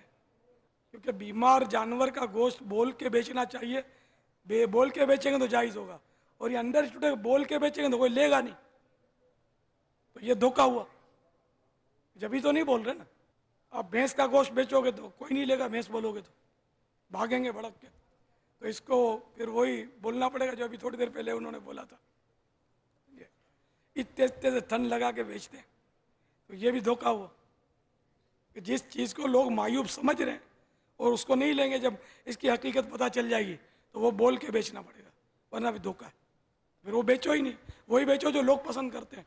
2 पैसे कम कमाओ यार, हलाल के कमाओ। वल्लाहु ताला अअलम व रसूलुहु अअलम। अज़्ज़ा व जल्ला व सल्लल्लाहु ताला अलैहि वसल्लम। सल्लु अलल हबीब सल्लल्लाहु ताला अला मुहम्मद। अस्सलाम वालेकुम बाबू। वालेकुम अस्सलाम वरहमतुल्लाह। बापू मेरी मजाल नहीं थी आपके सामने सवाल करने की, लेकिन एक अर्ज़ कर रहा हूँ आपकी खिदमत में। ये सवाल मेरे को 2-3 साल से चुभता है। जानवर को जब हम ज़िबा करते हैं, जानवर ज़िबा करने के बाद हम उसको ठंडा करने के लिए उसके नरोटे के अंदर छुरी मार के उसको जल्द से जल्द 2-3 मिनट में ठंडा कर लेते हैं। तो ये जायज़ है या नाजायज़ है, कुछ मेरे को इसकी वजाहत फरमा दें। एक तो ये करते हैं कोड़ी, वो जानवर के वजूद जो है ना वो सारा कायम होता है ये हराम मग़ज़ पर। तो ज़बा करते ही ये इसके हराम मग़ज़ को छुरी की नोक डालकर वो जिस तरह मुमकिन होता है उसको काट डालते हैं। तो इससे जानवर झुरझुरियाँ लेता है, इसका तड़पना कम हो जाता है। हालांकि इसका तड़पना जो है ना वो हिकमत से खाली नहीं है, ये जितना ज़्यादा तड़पे अच्छा है। इसीलिए वो बाहर शरीयत में तो यहाँ तक लिखा, आप तो ऐसा करते नहीं होंगे ना, मैंने देखा है कि ऐसा करते हो आप। बड़े जानवर के उमूमन 4 टांग बांधते, उमूमन देखा है। तो 4 टांग के बजाय बेहतर यह है कि 3 टांग बांधी जाए, पिछली एक खुली रखी जाए। तो अब ये पिछली जब आप खुली रखेंगे ना तो ये जोर जोर से पिछली टांग हिलाएगा, ये खूब डंकी चलाएगा। ये डंकी चला रहा है, बर्मा चलाते ना, वाकई ये खूब डंकी चला रहा है। और ये डंकी की वजह से ये खून जो है ना, ये गला कटा हुआ इधर से भाग भाग के आ रहा है, ये खून जल्दी जल्दी निकल जाएगा इसका। ये नहीं करेंगे तो खून अंदर रह जाएगा, जो कि सेहत के लिए नुकसानदेह। दूसरा ये कि छोटा जानवर है, इसके भी कम से कम 2 टांग बांध दीजिए, 2 हाथ अगले, पिछले 2 भले छोड़ दें आप, बल्कि 3 बांधे, बेहतर तो ये 1 छोड़ दे, छोटे का भी, ताकि वो एक को हाथ हिलाने से इतना फायदा नहीं होगा जितना ये पिछली टांगे हिलाएगा। तो इससे बहुत मतलब यानी कि खून निकल जाएगा और इस तरह गालिबन ठंडा भी जल्दी होगा और गोश्त भी फ्रेश मिलेगा खून बगैर का। तो कोड़ी करने का एक तो सबसे बड़ा तो ये जुर्म है कि ये जानवर की बेवजह तकलीफ है, इसको शदीद तकलीफ होगी। ज़बा करने में तकलीफ तो आई है, लेकिन अब तकलीफ पर तकलीफ उसको दिए जाना, तो ये कोड़ी इसको ना की जाए। दूसरा ये कि गर्दन की खाल छील कर उसको, वो काफ़ी खाल छीलते हैं, फिर वो लंबी सी छुरी होती है, वो अंदर दाखिल करके दिल की रगें काटते हैं, ये इसको नहरा करते हैं इस तरह। तो ये भी जानवर को बिला वजह की तकलीफ है। आप अंदाज़ा लगाएं कि आपको थोड़ी सी चोट लग जाए, थोड़ी सी खाल लटक जाए, इसको अगर आप खींचेंगे कितनी तकलीफ होगी। फिर आप कोई बोला नहीं मैं निकाल देता हूँ, ब्लेड से थोड़ी छील के काट कर निकाले, आप चीखे मारोगे। ये बेज़बान जानवर बंधा हुआ है बेचारा, और गला भी कटा हुआ, आप कुछ नहीं कर सकता, बेबस है। इसकी आप मैंने इसके ऊपर चढ़ के बैठे देखा है मैंने, के ऊपर बैठ जाते हैं उसके ऊपर, और बेचारे की वो गर्दन की छिलाई करते हैं और छुरी अंदर घोंप के वो रगें काटते हैं। शदीद तकलीफ है इस बेबस जानवर की। अगर यही बेबस जानवर जिसको आप ये तकलीफ दे रहे हैं, क़यामत के दिन अगर आप पर छोड़ दिया गया तो क्या करोगे। हदीस शरीफ में कि एक औरत ने बिल्ली को बंद कर दिया, ना खुद खिलाया कुछ उसको, ना इसको आज़ाद किया कि कुछ वो कीड़े मकोड़े खाकर अपना गुजारा करती, भूख की मर गई। तो मेरे आका सल्लल्लाहु ताला अलैहि वसल्लम फरमाते हैं, कुछ इसी तरह फरमाया कि मैंने देखा कि वो बिल्ली उस औरत पर मुसल्लत है और उसको आगे पीछे से उसको काट रही है, हमले कर रही है। मरने के बाद अगर ये गाय या ये बकरा या भैंस या कट्टा या जो भी आप बोलते हो, ये अगर छोड़ दिया गया तो आप क्या करोगे। तो रहम तो सच्ची बात है कि मक्खी पर भी रहम किया जाएगा कि बिला ज़रूरत उसको भी ना मारा जाए। हाँ, और अल्लाह ताला को कौन सी नेकी पसंद आ जाए कोई कुछ नहीं कह सकता। हुज्जतुल इस्लाम इमाम मोहम्मद गज़ाली अलैहि रहमतुल्लाह वाली का एक वाक़या मकतबुल मदीना के मतबूआ रिसाले अबलग घोड़ेसवार, जिसमें 48 सफ़े हैं। इसके सफ़ा नंबर 21 पर है कि इमाम गज़ाली जैसे बहुत बड़े वली को किसी ने ख्वाब में देखा, पूछा मा फ़अलल्लाहु बिका, अल्लाह ताला ने आपके साथ क्या मामला फरमाया। जवाब दिया अल्लाह अज़्ज़ा वजल ने मुझे बख्श दिया। पूछा मग़फ़िरत का क्या सबब बना, फरमाया एक मक्खी सियाही, इंक, जो कलम का इंक होता है, एक मक्खी इंक पीने के लिए मेरे कलम पर बैठ गई। मैं लिखने से रुक गया, यहां तक कि वो फारिग होकर उड़ गई। ये नेकी अल्लाह ताला ने कबूल कर ली और बख्शिश। हाँ, मक्खियां तंग करती हो तो उसको मारना जायज है। तो ये अल्लाह ताला की बेनियाजी है। एक औरत ने बिल्ली को इस तरह सताया और मर गई, तो वो जहन्नम में दाखिल हुई। और इमाम गजाली रहमतुल्लाह ताला अलैह ने एक मक्खी पर एहसान किया, उनकी मगफिरत हो गई। ये इस हिकायत से ये सामने आई बात। तो इस तरह ये कि जानवर पर भी बहरहाल जुल्म नहीं करना चाहिए। सरकार अबद करार शाफे रोज़े शुमार बेज़ने परवरदिगार दो आलम के मालिक व मुख्तार सल्लल्लाहु तआला अलैहि वसल्लम एक आदमी के करीब से गुजरे। वो बकरी की गर्दन पर पांव रखकर छुरी तेज कर रहा था और बकरी उसकी तरफ देख रही थी। आप सल्लल्लाहु तआला अलैहि वसल्लम ने इससे इरशाद फरमाया, क्या तुम पहले ऐसा नहीं कर सकते थे? क्या तुम इसे कई मौतें मारना चाहते हो? इसे लिटाने से पहले अपनी छुरी तेज क्यों ना कर ली? तो छुरी बकरी के सामने या जो भी जानवर ज़बह करना है उसके सामने तेज करना मना है, अलग से तेज करे। करते हैं ना, थोड़ा मुंह फेर के करें। इसको छुरी रखते हैं ना, उस पर कसते हैं, सीख पर ये इस तरह कसते हैं, ये जरा पीछे से करें, उसको बेचारी को खौफजदा ना करे। कि बाज़ औक़ात ये जानवर भी हसास होते हैं, तो ये खौफजदा होते हैं इससे। अमीरुल मोमिनीन हज़रत सैयदना फारूक आज़म रज़ियल्लाहु तआला अन्हु ने एक शख्स को देखा जो बकरी को ज़बह करने के लिए उससे टांग से पकड़कर घसीट रहा है। आप रज़ियल्लाहु तआला अन्हु ने इरशाद फरमाया, तेरे लिए खराबी हो, इसे मौत की तरफ अच्छे अंदाज में लेकर जा। तो बिला वजह टांग पकड़ के जानवर को घसीटना ये भी मना है, कि उसको तकलीफ ज्यादा होगी ना इससे। इस रिसाले को जरूर लीजिए, इसमें आपके लिए बहुत प्यारे मदनी फूल हैं। कस्साब के लिए 20 मदनी फूल, तो इसमें बहुत काम की बातें हैं। इस रिसाले में इसको ज़रूर हासिल करें। 12 रुपये हदीया मकतबतुल मदीना, बल्कि आप इसको ख़रीद कर एक एक गोश्त फरोश तक पहुँचाएँ। भले वो बोले मेरे को पढ़ना नहीं आता, बोलो घर में ले जाओ, घर में कोई बच्चा ही पढ़ लेगा, वो सुना देगा पढ़ के, या वैसे वो पढ़ लेगा, उसको फ़ायदा हो जाएगा इंशाअल्लाह। तो अब ये कि कोड़ी करना छोड़ दें और ये नहरा करना भी छोड़ दें। तो जानवर मुकम्मल ठंडा हो जाए ना, तब तक इसको बेचारे को मज़ीद तकलीफ ना दे। वो ज़बा किया, तकलीफ हुई उसको, ठीक है, शरीयत की इजाज़त थी। अब शरीयत ने रोक दिया, हाथ पकड़ लिया हमारा, तो शरीयत के हाथ में हाथ दे दें और छुड़ाएं नहीं। यहाँ तक कि छुरी तो छुरी, कट्टी हुई गर्दन पर हाथ भी नहीं लगाएं। आपका जख्म हो जाए, उस पर कोई हाथ लगाकर दबाएगा, कितनी तकलीफ होगी। तो इस तरह कट्टी हुई गर्दन पर आप यूं यूं करते हैं, चेक करते हैं इसको, ये तकलीफ होगी उसको। छुरी बिल्कुल दूर डाल दें साइड पे, अब ये ठंडी खुद ही होती रहेगी। 2-5 मिनट इधर उधर, यार क्या फर्क पड़ जाएगा, इतनी जल्दी आखिर क्यों मचाते हैं। देखो ना, हमारा ऑपरेशन करता है डॉक्टर, अगर ऑपरेशन बोल देगा तुम्हारा ऑपरेशन होगा, तुम्हारा ये फोड़ा जो है ठीक नहीं होता, मैं इसको काटूंगा, काट के इसका मवाद निकालूंगा, तसव्वुर से जान निकल रही होती है, फोड़ा कटेगा। हालांकि उसको ये सुन करते हैं, बाज़ों का तो कोई बड़ा ऑपरेशन है तो इंजेक्शन लगाकर बेहोश कर देते हैं, फिर भी कितनी तकलीफ होती है।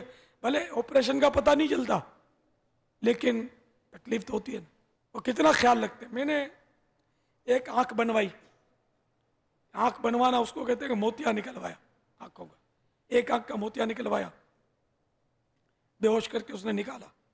अब दूसरी आंख का भी मोतिया था, तो उसने बोला कि दोनों एक साथ नहीं बाद में आना। खैर मैं बाद में हाजिर हुआ कुछ अरसे के बाद, तो अब उसने मुझे बड़ा डोज दिया बेहोशी का। बेहोश करने वाला डॉक्टर भी फिर अलग होता है, ये उसका माहिर होता है। ये सर्जन जो होता है ऑपरेशन करने वाले को सर्जन बोलते हैं, सर्जन बेहोश नहीं करता, इसका स्पेशल डॉक्टर आता है जो इस फील्ड का माहिर होता है। तो ये बड़ा डोज दिया, बहुत तकलीफ हुई। डॉक्टर ने बोला ये मजबूरी थी कि पहली बार हमने जो डोज दिया था आपको बेहोश करने का, हमारे हिसाब से तो वो सही था, लेकिन आप होश में आने लगे थे ऑपरेशन के दौरान। मैं भी घबरा गया कि अगर होश में आ जाता तकलीफ कितनी होती मेरे को। तो इन्हें दुनिया में ये मैं आपको समझाने के लिए, जहन बनाने के लिए कि हम मामूली सा ऑपरेशन होता है तो बेहोश करते हैं कि तकलीफ होगी, तो इस जानवर को तो चलो हम बेहोश नहीं करते, और बेहोश करने की इजाज़त भी नहीं है, क्योंकि ये जब तक तड़पेगा नहीं, टांगे उछालेगा नहीं, या खून बहेगा नहीं, वरना वो सेहत के लिए नुकसानदेह होगा। बेहोश करके उसको काटना, तो चलो जो शरीयत ने कहा, हम अक्ल के घोड़े नहीं दौड़ाते। लब्बैक या रसूल अल्लाह, आपके जरिए जो अहकाम मिले हमारे सर हमारी आंखों पर, हम अक्ल के गुलाम नहीं है, आका आपके गुलाम है, आप कबूल फरमा लें। यही आरज़ू हो जो सुर्ख रूह मिले दो जहान की आबरू, यही आरज़ू हो जो सुर्ख रूह मिले दो जहान की आबरू। मैं कहूँ गुलाम हूँ आपका, मैं कहूँ गुलाम हूँ आपका, वो कहें कि हमको कबूल है। मैं कहूँ गुलाम हूँ आपका, वो कहें कि हमको कबूल है। काश आका हमें कबूल कर लें, हमने आपका हर फरमान कबूल किया, हम अक्ल के घोड़े नहीं दौड़ाते। आप ही नजर फरमा दीजिए कि हम आपके फरमान को कबूल करने के बाद इस पर अमल करने वाले बन जाएं। तो बहरहाल ये कि जानवर को बिला वजह तकलीफ ना देने का बिल्कुल पक्का अहद करें। अब तक जितना भी इस तरह किया इससे पक्की तौबा करें। भले दूसरा बोले कि यार ये नाई है, नाई ये कसाब नहीं हजाम है, भले बोले बोलने दो, इस पर भी सब्र करें, इनसे लड़ाई नहीं करें। थोड़ी भले चंद मिनट देर लगती है, मेरा अपना तजुर्बा है। कई जानवर मैंने देखे हैं कि खाली छुरी फेरी कुछ देर के बाद बड़े जानवर भी ठंडे हो जाते हैं। इसी तरह बकरे को बेचारे को उसका छुरी चलाकर उसकी गर्दन को चटखाते हैं, तो बहुत शदीद तकलीफ, और हराम मगज उसका नजर आ जाता है, उसको काट देते हैं, काट काट काट के खाल तक ले जाते हैं उसको। ये भी नाजायज है, क्योंकि ये बिला वजह तकलीफ है, जबकि जानवर अभी जिंदा है। हाँ जब ठंडा हो गया तो भले काटे, आप जो भी करें टीमा कर दें इसका, अब उसको तकलीफ नहीं है। ठंडा होने से पहले छुरी भी हटा लें, हाथ भी रोक लें, अब इसको इसके हाल पे छोड़ दें। तो ये बहरहाल इसकी नियत कर लें कि अभी ये आपने जुर्म नहीं करना, आइंदा तौबा करें। सर मैं आइए आपको तौबा करवा देता हूँ, उससे तौबा कर लें। सलातो वस्सलामु अलैका या रसूल अल्लाह व अला आलिका व अस्हाबिका या हबीब अल्लाह। या अल्लाह आज तक मैंने जिस जिस जानवर पर जुल्म किया, उसकी कोड़ी की, नहरा किया,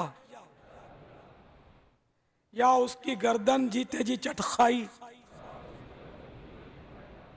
और जिस तरह की भी उसको बिला वजह तकलीफ दी,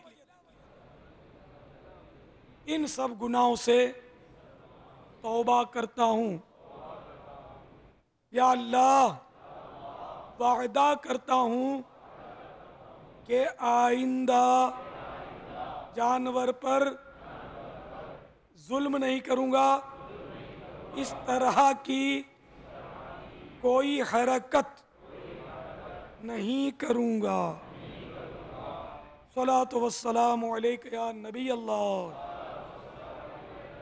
व अला आलिका व अस्हाबिका या नूर अल्लाह। बापा जान क्या ऊँट को 3 जगहों से नहर किया जाता है? नहर तो बेटे एक ही जगह होती है नहर करने की, और वो होती है सीने के ऊपर, क्योंकि सीना तो वो गर्दन में शामिल ही नहीं, सीना काटेंगे तो जानवर हलाल होगा भी नहीं, क्योंकि जानवर तो मैंने आपको बता दिया था सीने से ऊपर, और ये घुंडी उभरी हुई हड्डी इसके दरमियान ये गर्दन है, इसके दरमियान अपने को ज़बाह करना है।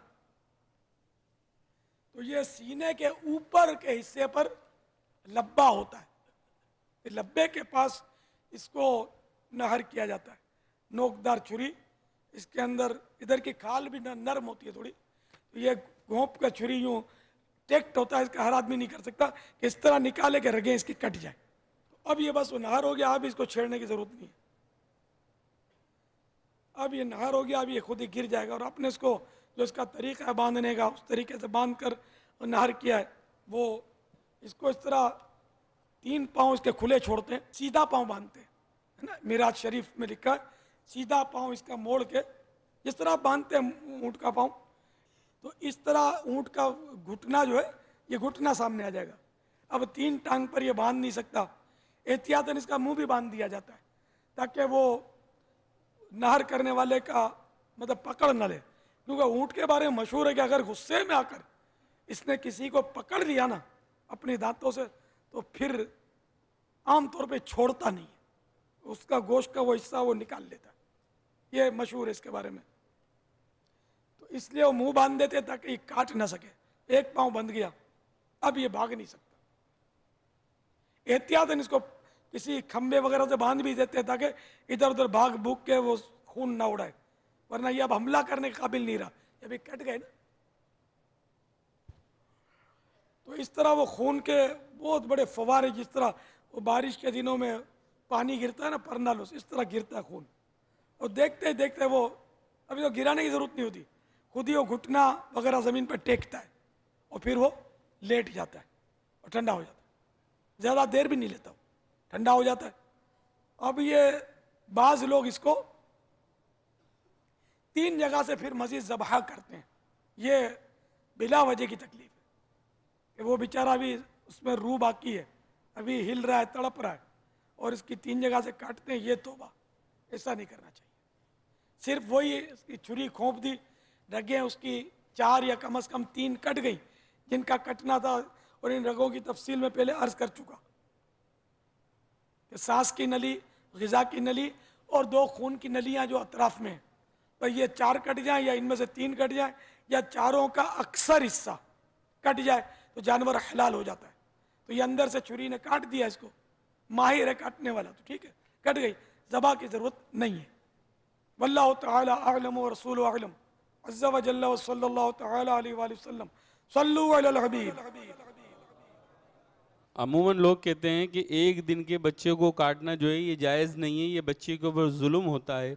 और अमूमन कमेले में भी ऐसे बड़े जानवर के छोटे छोटे बच्चों को ज़िबा कर दिया जाता है, या फिर इसी तरह भैंस के छोटे छोटे बड्डों को ज़िबा किया जाता है, तो इसके बारे में कुछ रहनुमाई फरमाइए। नहीं तो कितनी उम्र होनी चाहिए, कितनी उम्र होनी चाहिए, कौन तय करेगा?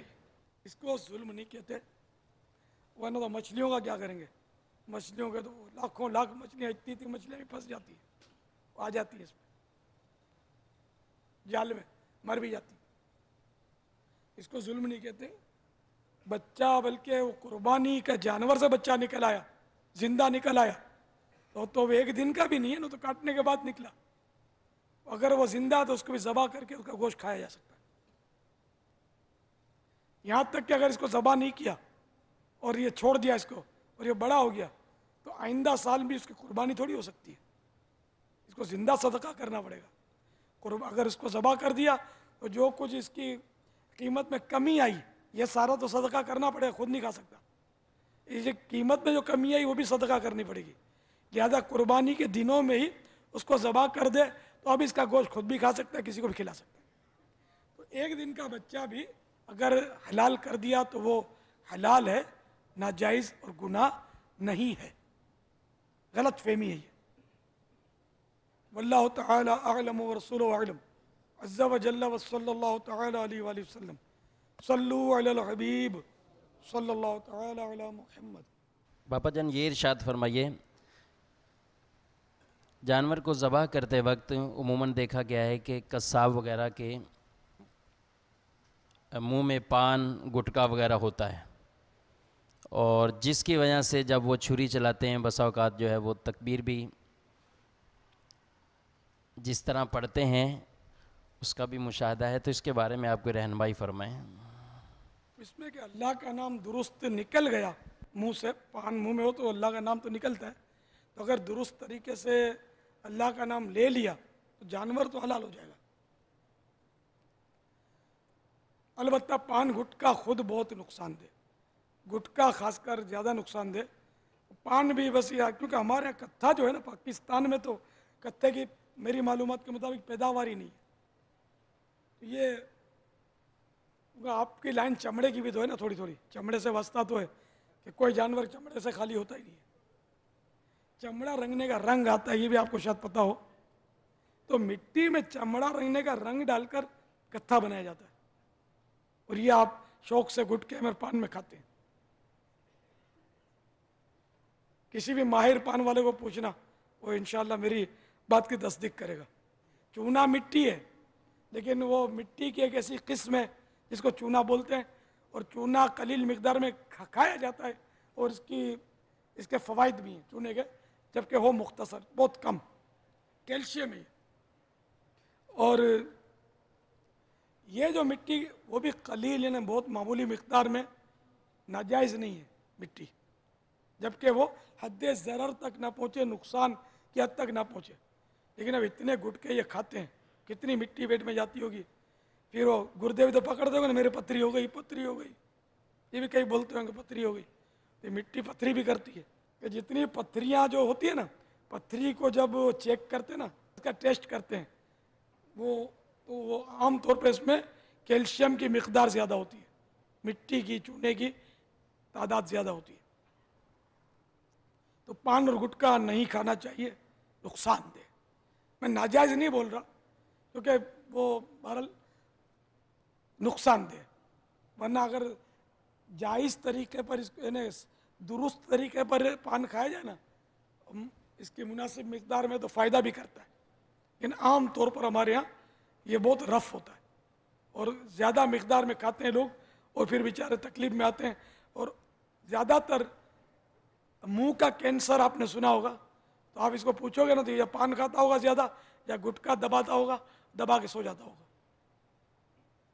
मुंह में, तो उधर की जगह सड़ती है, पहले ज़बान में छाला निकलता है, इधर वो दाने होते हैं ज़बान पर, कुदरती है, इससे जायका मालूम होता है, टेस्ट ग़िज़ा का, ये दाने मिटना शुरू होते हैं इस कत्थे और चूने से, और फिर ये आखिर ये नौबत आती है कि ग़िज़ा का जायका मालूम नहीं होता, तो दाने जड़ जाते सब, छाला पड़ता है मुंह में, पड़ता है, ठीक होता है, फिर पड़ जाता है, फिर सही हो जाता है। बाज़ों का यही छाला मज़ीद आगे बढ़ता है और कैंसर बन जाता है, फिर इसका सही होना मुश्किल, फिर ये मुंह सड़ता है, इधर का गोश्त सड़ जाता है, फिर बंदा बेचारा बहुत बेकसी की मौत मरता है। तो पान गुटखा ना खाया करें। इसके नुकसानात पर दावत इस्लामी के इशाती इदारे मकतबतुल मदीना ने एक रिसाला भी शाया किया है, पान गुटखे के नुकसानात। हो सके वो रिसाला मिले तो ज़रूर उसको पढ़िए, छोटा सा रिसाला है, 4-5 रुपया दिया होगा इसका। सल्लु अला हबीब सल्लल्लाहु तआला अलैहि वसल्लम। अस्सलामु अलैकुम व रहमतुल्लाहि व बरकातुहू। बापा जानी वालेकुम अस्सलाम। एक अर्ज़ी है, अल्हम्दुलिल्लाह मैं इस शोबे से तकरीबन, वैसे तो मेरी पैदाइशी इसी काम में हुई, हमारा पूरा ख़ानदान यही काम करता था, गोश्त फरोश। शुरू में हम माल भी बेचते थे, ज़िंदा माल बेचा करते थे, लेकिन बाद में गोश्त फरोशी का पेशा, अल्हम्दुलिल्लाह गोश्त बेचने का पेशा अपनाया, और 30 साल से अल्हम्दुलिल्लाह मैं ख़ुद इस फील्ड से वाबस्ता हूँ। हमारे यहाँ अक्सर ये होता है कि छोटी छोटी बातों पर हमें गुस्सा आ जाता है, जिसकी वजह से बाज़ औक़ात तो हम आपस में लड़ जाते हैं, या बाज़ औक़ात हम ग्राहकों को झाड़ देते हैं। तो इसके बारे में कुछ हमारे रहनुमाई फरमाएँ। अल्हम्दुलिल्लाह जितनी भी बातें आपने अब तक बताई, या जो बुराइयाँ सामने आई, वो 30 साल से मैं देख रहा हूँ, मेरा तजर्बा है कि वो आपने 100% सही कही। लेकिन अब उन बुराइयों को दूर कैसे किया जाए, ये गुस्से का इलाज हम कैसे करें? मतलब ये छोटी छोटी बात पर हम आपस में भी लड़ जाते हैं, और बाज़ औक़ात कस्टमरों को भी झाड़ देते हैं। तो इसका कुछ सदबाब के लिए कुछ रहनुमाई फरमाइए। माशाअल्लाह, बहुत उम्दा सवाल है। हमारे किरदार की तामीर के लिए ये बहुत मुफीद है कि इस बिरादरी में ज़्यादातर रफ गुफ्तगू, अबे ओए अड़े, दांत तोड़ दूंगा, मुंह तोड़ दूंगा, क्या समझता है, मेरे को जानता नहीं, इस तरह के यानी कि लैंग्वेज जो है ये आमतौर पे पाई जाती है। और वो छुरी चूँकि साथ ही रखी होती है तो वो भी इसकी वजह से भी थोड़ा वो पता नहीं शैतान जो वर्गलाता है कि तू बहुत बड़ा फन्ने खान है। अरे क्या तू यार खाक फन्ने खान है, अपने आप को डराएं आप यार कि बेबस जानवर, उसको पता ही नहीं कि आप क्या करने लगे, उसको थोड़ी पता कि आप अभी इसको छुरी चला देंगे इस पर। तो बेचारा खड़ा हुआ है, फिर इसको आप बुच बुच बुच बुच करके उसकी खाड़ी पकड़ कर उसको कल्टी मार देते हैं। तो ये आप भी जानते हैं कि अगर ये जुनून में आ गया, अगर एक मुर्गी उसको पता चल जाए कि मुझे अभी कटना है, आप काबू नहीं कर सकते। अगर वो समझ जाए कि ये मेरा दुश्मन है, मुझे काटेगा अभी, और ये इसका दिमाग आउट हो जाए, आप उस मुर्गी को कंट्रोल नहीं कर सकते। मुर्गी चीखेगी, आप पर जंपे मारेगी, आपकी आंखों का निशाना लेगी, चोंच घोंप देगी, आप क्या करोगे। ये अल्लाह का एहसान है कि इन जानवरों को हमारे काबू में दे दिया। यही बकरा आप नहीं काट सकते, अगर ये इसके घूम जाए, पागल हो जाए। कभी कभी बड़े जानवर पागल होकर भागते हैं, कितना मजाक उड़ता है। बाज़ों का ये बड़े जानवर छूट के भागते, फिर जो गोश्त फरोश की हालत होती है, लोग तालियां बजाते हंसते हैं कि यह नाड़ी है, काबू नहीं कर सका, भाग गया। फिर क्या असर होता है ये आपको, अगर आपको अपना तजर्बा नहीं होगा तो हंसने वालों में शायद आपकी शिरकत हो गई हो, कभी देख लिया हो, सुन लिया हो। तो ये कभी कभी होता है, लेकिन उसको भी ये पता नहीं कि मुझे काट डालेगा और मार डालेगा, और तो भड़क जाता है। वैशी जानवर को आप नहीं काट सकते, आप भले कितने भी माहिर हैं। एक जंगली बकरा आपके सामने खड़ा है, बंधा हुआ नहीं है, बंधा हुआ है तो वो आप काबू कर लोगे। वो वैशी बकरा है, जंगली बकरा, वैशी माने जंगली, वो खड़ा हुआ आपके सामने। अब आप इसको छुरी दिखाओ, ये आपको बताया कितने 200 होते हैं, कि इतने इतने तो सींग होते हैं। यूं करके आएगा तो आपको भागते ही बनेगी। जंगली बकरे बहुत खतरनाक होते हैं, बंदे को बासा नहीं मार सकते हैं। एक टक्कर मारेंगे तो वो आपकी नस्लें याद करेंगी कि वो दादागिरी बोलते किसको है। ये खुदा की कसम खाकर कहता हूँ, हम पर एहसान है कि अल्लाह ताला ने ये जानवर जो हमारे काबू में दे दिए। वरना ये मच्छर ही बिफर जाए ना, मच्छर की ज़िंदगी कितनी, वो एक दिन के बच्चे की बात आ रही थी ना, मच्छर की ज़िंदगी कितनी, रोज़ लाखों पैदा होते हैं, करोड़ों पैदा होते हैं, वो रोज़ मरते।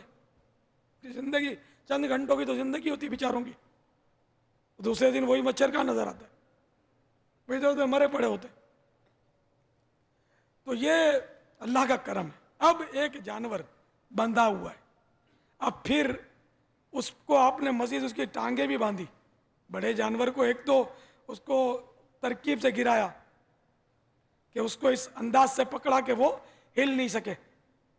जैसे अगर वो बड़ा जानवर ज़्यादा तगड़ा नहीं है तो इसको आप इसकी, हम लोग खाड़ी बोलते हैं, तो खाड़ी में हाथ डाल के इसको पकड़ा और इसको आपने, ठीक है ना, काबू किया। और ये आप नसीहत होती है इसकी, यानी कि देखो खाड़ी नहीं छोड़ना, तो नहीं छोड़ते इसकी आप खाड़ी। फिर इसको गिराते हैं तो फिर उसको वो दुम निकाल कर, उसकी दुम भी कंट्रोल करते हैं, आगे से डालकर पीछे से निकाल कर, कि अब मजीद उसको कंट्रोल किया। फिर अगर ये बड़ा है तो मजीद इसके टांगे भी बांधी। अब जब ये हर तरह से काबू आ गया, अब बेबस हो गया, अब पागल भी हो जाए तो कुछ नहीं कर सकता, बंद किया ये। अब फिर भी आप इसकी गर्दन अकेले नहीं काटते, दूसरा पकड़ेगा तो काटेंगे। दूसरे ने पकड़ा, एक ने खाल पकड़ी उसकी, फिर खींच कर उसका एंगल सेट किया, फिर आपने वो छुरी चलाई। आप कौन से 30 मार खान बन गए यार। अब ये छुरी पकड़ कर खून यूं करके खड़े हुए, सीना तान कर, यार खुदा से डरो। आप एक मुर्गी भी काबू नहीं कर सकते, मैं सही अर्ज कर रहा हूँ, ये आप पर अल्लाह का एहसान है कि काबू आपने करने में कामयाबी हासिल की। अल्लाह से डरो यार।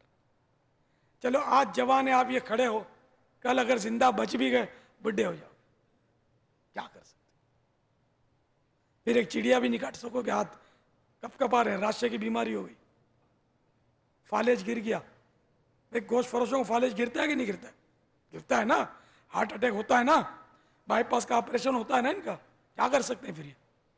फिर क्या इनके बच्चे काम कर रहे हैं, खुद बैठे बैठे पैसे गिन रहे हैं, काम करने काबिल नहीं रहते।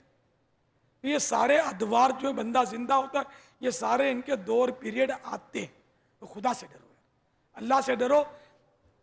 हम बेबस हैं, हमारी लगाम किसी और हाथ में न। हमारी मिसाल ऐसी है कि दरिया में मछली पकड़ने वाले कांटा फेंका और वो कांटा मछली निगल गई, फंस गई ना, और डोर खींच रही हो तो वो माहीगिर उसको थोड़ा ढील देता है, इधर भागती उधर भागती। माहीगिर जबान से नहीं बोलता, लेकिन जबान हाल से गोया कह रहा है कि तुझे जितना दौड़ना है, भागना है, फुदकना है, सब कर ले, जितना दौड़ना है दौड़ ले, मैंने जैसे डोर खींचनी है तूने आना मेरे ही पास है। तो हमारी लगाम किसी और के हाथ में है, और जिस दिन हमारी डोर खींची हम कहीं के भी नहीं, मुर्दा होके गिर पड़ेंगे। गुस्ल भी कोई देगा, करवट भी कोई बदलेगा, हम करवट भी नहीं बदल सकते, कफन भी कोई पहनाएगा, हम होंगे, हमारे अमाल होंगे। तो इसलिए प्यारे प्यारे इस्लामी भाइयों और मेरे गोश्त फरोश इस्लामी भाइयों, अल्लाह से डरो, खौफ खुदा। तो इसीलिए मेहरबानी करके गुस्से पर कंट्रोल करें। गुस्सा आ जाता है, ये आम लोग बोलते हैं गुस्सा हराम है, मुझे इससे इत्तेफाक नहीं है। गुस्सा भाई खुद ब खुद आ गया, ये हराम क्यों हुआ, गुनाह क्यों हुआ? अब गुस्से की वजह से कोई गाली निकाली, कोई गुनाह किया, तो ये गुनाह हराम है, गुस्सा हराम नहीं है। जहन्नम का एक दरवाज़ा है जो ऐसे लोगों के लिए फिक्स है, मखसूस है, कि जिसका गुस्सा किसी गुनाह के बाद ही ख़त्म होता हो, वो ऐसे लोग वहाँ से जाएंगे जहन्नम में। तो अब गुस्से में आमतौर पर आदमी गाली निकालता है, बुरा भला बोलता है, अगले को मारता है, घोंसा मारता है, तड़ी देता है, उसकी बेइज्जती करता है, गिबत करता है। तो इस तरह गुनाह करता है, तो वो उन लोगों के लिए मखसूस है वो दरवाज़ा। तो गुस्सा है, इसको यार पी जाओ, भले आप तगड़े हो, जानदार हो, अगला मरियल सा है, नहीं, आप अल्लाह के कहर से डरो कि उसने बड़े बड़े पहलवानों को अल्लाह के कहर ने उठा के फेंक दिया। जब कहर व गज़ब नाजिल होता है, किसी की कुछ चलती नहीं। क्या पता जो जिसको आप झाड़ रहे हो वो अल्लाह का कोई मकबूल हो। जैसा कि ये हिकायत हमने पढ़ी थी कि एक आदमी था, बाजार तो वैसे ही कि वो फटे पुराने कपड़े और जा रहा था, बारिश थी, वो बारिश होने के बाद थोड़ी थम गई थी, कीचड़ हो गया था बारिश में। तो कीचड़ में उसका पाँव पड़ा, कीचड़ उड़ी उससे। तो वो एक गली के वो साइड पर एक औरत बैठी हुई थी, उसके कपड़ों पर वो कीचड़ पड़ी, वो कस्बी थी, बाजारी औरत थी। तो उसका यार देख रहा था कि मेरी वो महबूबा के इसने कपड़े खराब कर दिए। उसने उसको, उस जो जा रहा था फटे पुराने कपड़े में बंदा, उठा के चांटा मार दिया। वो कुछ नहीं बोला, चला गया। अच्छा, आगे बढ़ा तो किसी ने गरीब आदमी समझकर इसको दूध का प्याला पिला दिया। उसने बोला या अल्लाह तू भी बेनियाज़ है, कहीं थप्पड़ मिल रहा है, कहीं दूध का प्याला मिल रहा है। खैर वो चला गया। ये चला गया, वो यार जो था वो कोठे की छत पे चढ़ा किसी काम से, झांक के देखा, पाँव फिसला, औंधे मुँह जमीन पर गिरा, तड़प तड़प कर मर गया। लोग जमा हो गए, अरे ये मर गया। खैर बात आई गई हुई। फिर वो 2-4 दिन में वो आदमी फिर वहाँ से गुजरा था। वो असल चार आँखों वाला जिसको बोलते ना, अल्लाह वाला था, लेकिन नज़र नहीं आ रहा था। तो लोगों ने उसको घेरा कि बाबा तुम तो बड़े मतलब जलाली बाबा हो, तुमने उस दिन इस आदमी को ऐसी बददुआ कर दी कि वो कोठे पे चढ़ के मर गया जिसने तुमको थप्पड़ मारा था। तो उसने बोला ना बाबा मैंने कोई बददुआ नहीं करी थी, इसने मेरे पाँव से कीचड़ उड़ी इसकी औरत के कपड़ों पर, तो इसके यार को गुस्सा आया, उसने मेरे को चांटा मारा, तो मेरे महबूब को, मेरे परवरदिगार को जलाल आ गया, उसको नागवार गुजरा, उसने उसको अपने कहर से उठाकर नीचे डाल दिया, फेंक दिया उसको उठाकर, वो मर गया, मैंने कुछ नहीं किया। तो कहरो गजब खुदा का हो जाए कब कुछ नहीं पता चलता। आपके स्लॉटर हाउस में बंदे मरते हैं कि नहीं मरते? मैं बताऊं, मुझे पता है, मैं एक को जानता था स्लॉटर हाउस वाले को, कि स्लॉटर हाउस में एक बार वो नंगी तार गिर गई बिजली की किसी वजह से टूट टाट कर, तो उसका पानी तो बिखरा होता हर तरफ, पानी में करंट फैल गया। वो बंदा जो मैं जानता था, बड़ा खूबसूरत लड़का था, जवान लड़का था, वो बेचारा उसमें मर गया स्लॉटर हाउस में, करंट लग गया। हर बहाने मौत है। तो इसलिए अल्लाह से डरना चाहिए कि ये बेबस जानवर पर हम जुल्म करें, इस पर, या किसी कमज़ोर आदमी पर हम उसको अकड़ें और उसको धमकियां दें। अब आप ही के शोबे का और आपसे पावरफुल हो, तगड़ा हो, उसके बेटे ज़्यादा जवान हो, आपका कोई बेटा ना हो, अकेले हो, आपको गुस्सा ज़रूर आएगा, लेकिन अंदर की तरफ चला जाएगा, वो ज़बान पे नहीं आएगा कि यार अभी इसको आड़ाउड़ी करूँगा, ये अभी अबे ओए ओ अन्नू और फन्नू, वो सारे फन्नू तन्नू दौड़ते हुए आएंगे छुरियाँ लेकर, तो आपको पूरा कर देंगे। तो इसलिए वो गुस्सा भी बंदा देख कर नाफिज करता है कि किस पर गुस्सा कर रहा है। तो अब ये कि किसी पर भी यार गुस्से का इजहार ना करें, अल्लाह से डरें और गुस्सा ना करें, बल्कि नरमी करें। अब मदनी काफिलों में सफ़र करेंगे ना तो इंशाल्लाह सब बेहतर हो जाएगा। एक इस्लामी भाई भी रमज़ानुल मुबारक में मदनी मरकज़ में एहतिकाफ में थे, यहाँ 30 दिन का एहतिकाफ होता है। तो गोश्त फरोश तो एहतिकाफ करेंगे नहीं, शायद इनका तो गोश्त का भरपूर सीज़न होता है। 30 दिन में, रमज़ान में तो बहुत सीज़न होता है, 10 दिन की छुट्टी कर लो ना यार, अल्लाह और बरकत देगा। अब हमारे साथ एहतिकाफ कर लो। अब 30 दिन भी तो हो सकता है ना, अकेले थोड़ी होते दुकान पर, और भी तो होते हैं। पैसा नोट है, नोटें वो पाँव पकड़ लेती है, तेरे को जाने नहीं दूंगी। है कोई ये रमजान मुबारक बाबा मिलेंगे, अल्लाह ने चाहता हूँ। नहीं नियत कर रहा है भाई, कौन कौन है, किसी का ज़हन है रमजान मुबारक में पूरे रमजान का एहतिकाफ? 1 2 माशाअल्लाह 30 दिन का एहतिकाफ, सोच लो। माशाअल्लाह माशाअल्लाह भाई, हैं अल्लाह के नेक बंदे पड़े हैं। चलिए आपका तो है ही काम, गोश्त की दुकान है ना, माशाअल्लाह। ये तो बहुत, इनका तो फुल सीजन होता है रमजान में। अब रमजान इनके 2 सीजन होते हैं, एक तो 3 दिन बकर ईद के और बाकी 30 दिन रमजान के, और चांद रात भी, उसमें भी बहुत चलता है, बहुत गोश्त चलता है, दावतें बहुत होती है, तो इसलिए गोश्त बहुत बिकता है। अब वाकई रमजान सीजन है, खाली खाली इन्हीं का सीजन है। नेकियां कमाने वालों का भी सीजन है। कैसा सीजन है? तो नेकियां कमाने वालों के साथ हाथ मिलाने हैं इंशाअल्लाह। तो बहरहाल ये कि एक गोश्त फरोश आ गया होगा एहतिकाफ में, उसने मुझे चिट्ठी लिखी, ये इसी रमज़ान की बात करता हूँ। उसमें कुछ इस तरह उसने लिखा था कि मेरी गोश्त की दुकान पर मैं बैठा था और मैं इमामा बांध के गोश्त बेचता हूँ। इसमें हालांकि शायद ही कोई हो, है कोई इमामा बांध के गोश्त बेचता हो? है? सुभान अल्लाह, इमामा बांध के गोश्त बेचते हैं। ये ऑटोमेटिक, ये गोश्त, ये गुस्से पर एक ये इससे फर्क पड़ेगा।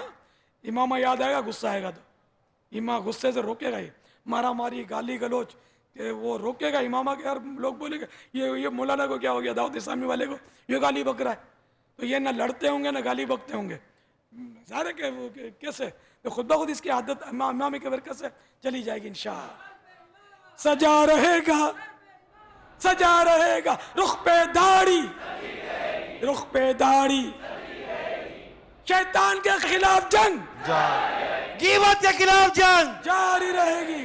ना कीमत करेंगे ना कीमत सुनेंगे इंशाअल्लाह। मोहब्बतों के चोर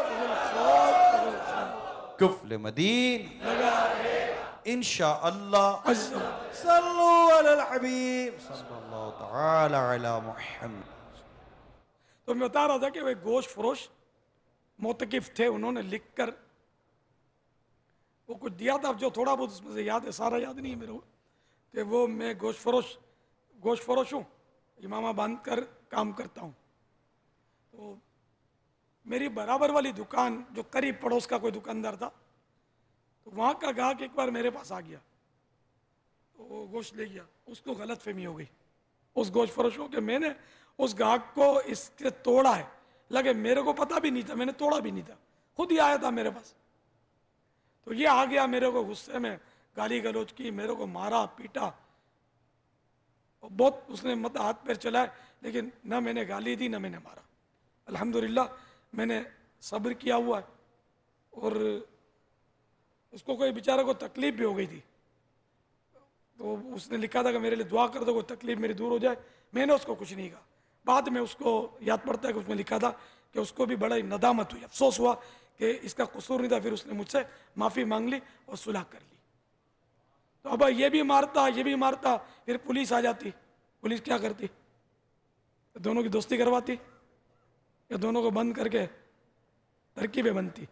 आमतौर से तरकीबें बनती है ना। तो अल्लाह का करम है, दावत इस्लामी के माहौल में वो बंदा जो है ना लड़ता नहीं है, ज़्यादा लड़ता नहीं है। जब लड़ता और मारामारी करता है तो दावत इस्लामी वाला कहता है अपने आप को दावत इस्लामी वाला है नहीं। दावत इस्लामी वाला वो है कि इसको एक चांटा को कस के मारे तो वो बोलेगा लो दूसरा भी मार दो। ये एक मुहावरा है, वाकई मार लो कहना नहीं है यहाँ मुराद, एक मुहावरा है कहने के वो लड़ता नहीं है, गाली गलौच नहीं करता और मारा मारी नहीं करता बिला वजह। तो इसलिए वो दावत इस्लामी वाले हम यानी कि जो ठंडा होता है, शरीफ होता है और किसी पर जुल्म नहीं करता। अपनी हिफाजत करना ये कोई जुर्म नहीं है। कोई मार रहा है तो मार खाता चला जाने, अब ज़रूरतन उससे उसको मारने की इजाज़त भी होती है, अपनी हिफाजत की इजाज़त होती है। ये जनरल बात करता हूँ कि हमारे यहाँ ये मारा मारी बहुत होती है। उसने एक मारा, हम जब तक 10 नहीं मारते उसको हमें चैन नहीं आता, ये नहीं होना चाहिए। तो इंशाअल्लाह मदनी काफ़िलों में सफ़र करेंगे, बाकायदा इज्तिमा में हाज़िरियाँ देते रहेंगे तो इंशाअल्लाह जल्ला जलालू गुस्से पर भी कंट्रोल होगा और इंशाअल्लाह आपके कारोबार में बरकत होगी और ग्राहक आपकी तरफ लपक कर आएंगे। जैसे अभी आपने सुना कि लोग एतमाद करेंगे आप पर। तो इसके लिए ना दाढ़ी रखनी है ना इसके लिए इमामा बांधना है, ये सब अल्लाह के लिए करना है। वो तो ज़िमनी बरकत है, वो हुई तो ठीक है, ना हुई तब भी जन्नत इंशाअल्लाह हमको मिलेगी इंशाअल्लाह। वल्लाहु तआला अअलम व रसूलुहु अअलम अज़्ज़ा व जल्ला व सल्लल्लाहु तआला अलैहि व सल्लम। सल्लु अलल हबीब सल्लल्लाहु तआला अला मुहम्मद। भाई इज्तिमा में आने की नियत कर लो सारे, माशाअल्लाह। हर जुमेरात को मगरिब के बाद इज्तिमा होता है और सारी रात का होता है, सारी रात रुके। अगर ये गोश्त फरोशों को ज़्यादा टाइम नहीं होता, सुबह जाना होता है, तो ये कि 2 घंटे के आसपास इज्तिमा होता है। मगरिब से फ़ौरन मगरिब पड़ी यहाँ इज्तिमा शुरू। इतना मुख्तसर सा, इतना ही वक्त दे दो यार। इतना दोगे तो फिर इंशाल्लाह रात भी दोगे, दिल लगेगा तो, ठीक है ना। आना शुरू कर दो यार इज्तिमा में शरीक। वो इसीलिए मुख्तसर किया है कि काम धंधे वाले इस्लामी भाई भी आते रहें कि जुम्मा छुट्टी नहीं होती हमारे मुल्क में। ये तो बाबा इनकी तो छुट्टी भी होती है बाबा, हफ्ते में 2-2 3-3 दिन। ये तो हर हफ्ते मदनी काफिले में सफ़र कर भी सकते, करवा भी सकते, ऐसा काम कर सकते हैं बाबा। ये तबका, इनके पास इतने लोग मिलने वाले होते हैं, इनको इतने जानने वाले होते हैं, इनकी बात भी होती है, यूँ मार्केट में है इनकी बात भी है। नहीं, इनका वजन है, लोग वजन है, डरते हैं इनसे। हाँ, ये वजन करते रहते चीज़ों का, इनका भी वजन हो गया है। इतने वजन वाले भी होते हैं ना, वजनदार भी होते हैं, ये सब होते हैं। इनको तो अभी बाबा अभी अपने पेट के कुपले बंदी ने तो दिया नहीं है। तो ये आप चाहते हैं कि दोबारा भी होना चाहिए ये, है ना। तो चलिए, तो कोई दिन आप मखसूस कर लीजिए कब आ सकते हैं आप। महीने में आ सकते हैं, 2 महीने में आ सकते हैं, साल भर में आ सकते हैं। नहीं, अभी मैं भी नहीं है, अभी क्या, चलो महीने के बाद, 2 महीने के बाद, 6 महीने के बाद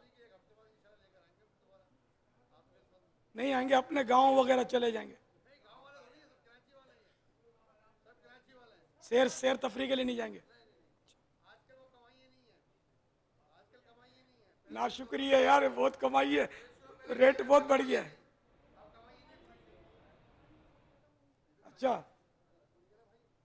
तो ये नहीं, सारे अगर पानी डालना छोड़ देंगे ना, जो डालते हैं वो तौबा कर लेंगे, फिर इंशाल्लाह कमाई लौट कर आ जाएगी। ये मिलावटें और धोखे भी तो बढ़ गए ना। पहले पानी का नाम हमने तो नहीं सुना था, वाकई अभी थोड़ा ही अरसा हुआ पानी का नाम सुना है। पानी दाखिल हुआ, कमाई पानी हो गई। माशाअल्लाह। भाई हमारे अब्दुल वकील इस्लामी भाई हैं गोश्त फरोश, तो उनके साथ 12 दिन का मदनी काफिला भी तैयार है, नियत करके आए हैं। इनकी ज़ियारत तो करूँ यार मैं।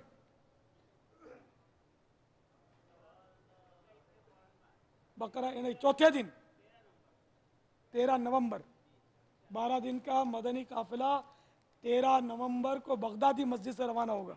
काफिले में चलो। बापा ये तो तैयार आया था, अब आपने तस्करा फरमाया, अब तो ये 30 दिन का हो जाना चाहिए। नहीं अगर हैं तो मौजूद हैं ये। अच्छा पापा 30 दिन का भी है। 30 दिन के 26 मदनी काफिले में सफ़र करेंगे इंशाअल्लाह अज़्ज़ा वजल डिवीज़न ज़िया मुर्शिद से 26 नवंबर। माशाअल्लाह माशाअल्लाह। मदनी काबीना के इस्लामी भाई भी शामिल हैं। मलीर, रिक कॉलोनी, शाह फैसल कॉलोनी और मलीर के अतराफ जो गांव हैं वहाँ से भी ये तशरीफ़ लाएँ इस्लामी भाई। माशाअल्लाह माशाअल्लाह। मरहबा जी आयानू।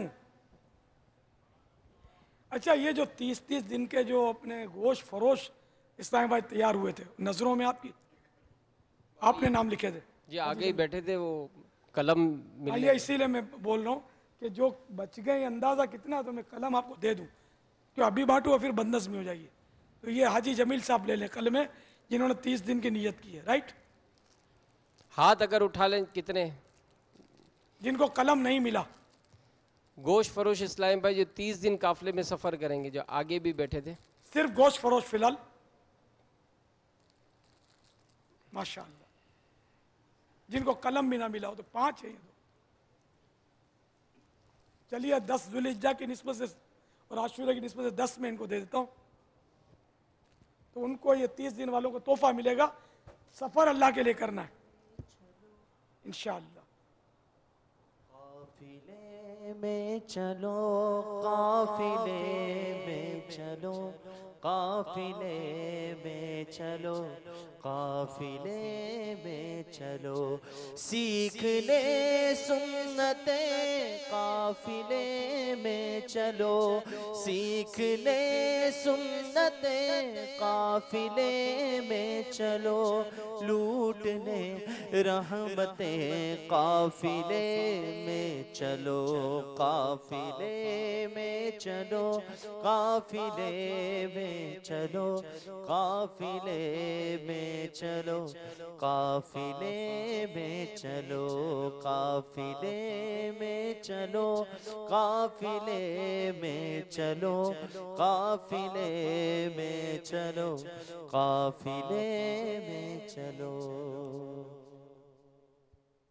30 दिन सुभान अल्लाह जमील, सुभान अल्लाह। 30 दिन वालों का हिम्मत नाम करें। नाम उठ बांध कमर, क्या डरता है, फिर देख खुदा क्या करता है। उठे माशा सुभान अल्लाह। 30 दिन का मदनी काफिला। ये जहां जहां ये 1600 के आसपास इस्लामी भाई जमा है, कम से कम एक मदनी काफिला तो हर जगह से बना ही लें अगर हो सके तो। तो हमारे इजाजत हो तो जो गोश्त फरोश 30 दिन के लिए उठे, मैं एक पेन दूँ। आप पेन दें जो दें तोहफे में। चले भाई, तो बाबा अब यहाँ हुआ हम कलमुल हिंद, हिंद का कलम। 30 दिन का मदनी काफिला ईद के चौथे दिन से। हिम्मत करें, ये लम्हे जिंदगी में बार बार आया नहीं करते। पर जो गोश्त फरोश होगा वो उसको मिलेगी, हाँ, और किसी को नहीं। ये देखिए, ये भी खुसूसियत है गोश्त फरोशों की। तो लगता है ईद है, ईद से पहले ईद आ गई। हम अगर 30 दिन के काफिले में सफर है तो माशाअल्लाह ईद के चौथे दिन मेरी पेनें खत्म हो जाएंगी। आइए, कम होता है कि पापा कह के तोहफा खत्म हो जाएगा। हम इंशाल्लाह तोहफे खत्म करेंगे। मंगाएगी ना मेरा टेबल थे थोड़ी।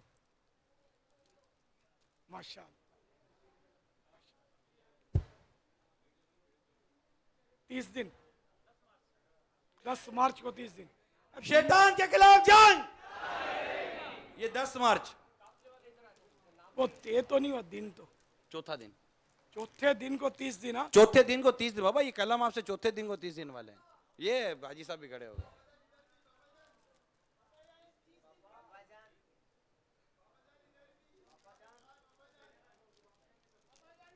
मुलाकात होगी इंशाअल्लाह।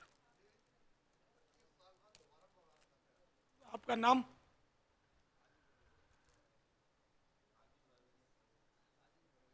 कहाँ मुलाकात हुई थी हमारी? हाँ हाँ हाँ, बाग़े मुस्तफ़ा में हुआ था हैदराबाद। जी जी। अल्लाह, अनवार, आप इनके नवार? अच्छा, अनवार ना है, अनवार तो हमारे अमीर दावत इस्लामी उस दौर के ड्रिक कॉलोनी के नवाज है। आप बच्चे लगते हैं यार, नाना ये लगते हैं। ये गोश्त फरोशा? बस जिसको जो अरकान शूरा निगरान काबीना जरा देख रहे हैं ना, आपके यहाँ भी तैयारी रखें। बगैर कलम के पापा ये आप तो अल्लाह के लिए सफर करना है, कलम तो एक इनाम है, तोहफा है। दुआ से नवाज दे पापा। हाँ, अल्लाह के लिए करना है। या अल्लाह जो 30 दिन का सफर करे तो जल्दी जल्दी मदीना दिखा दे।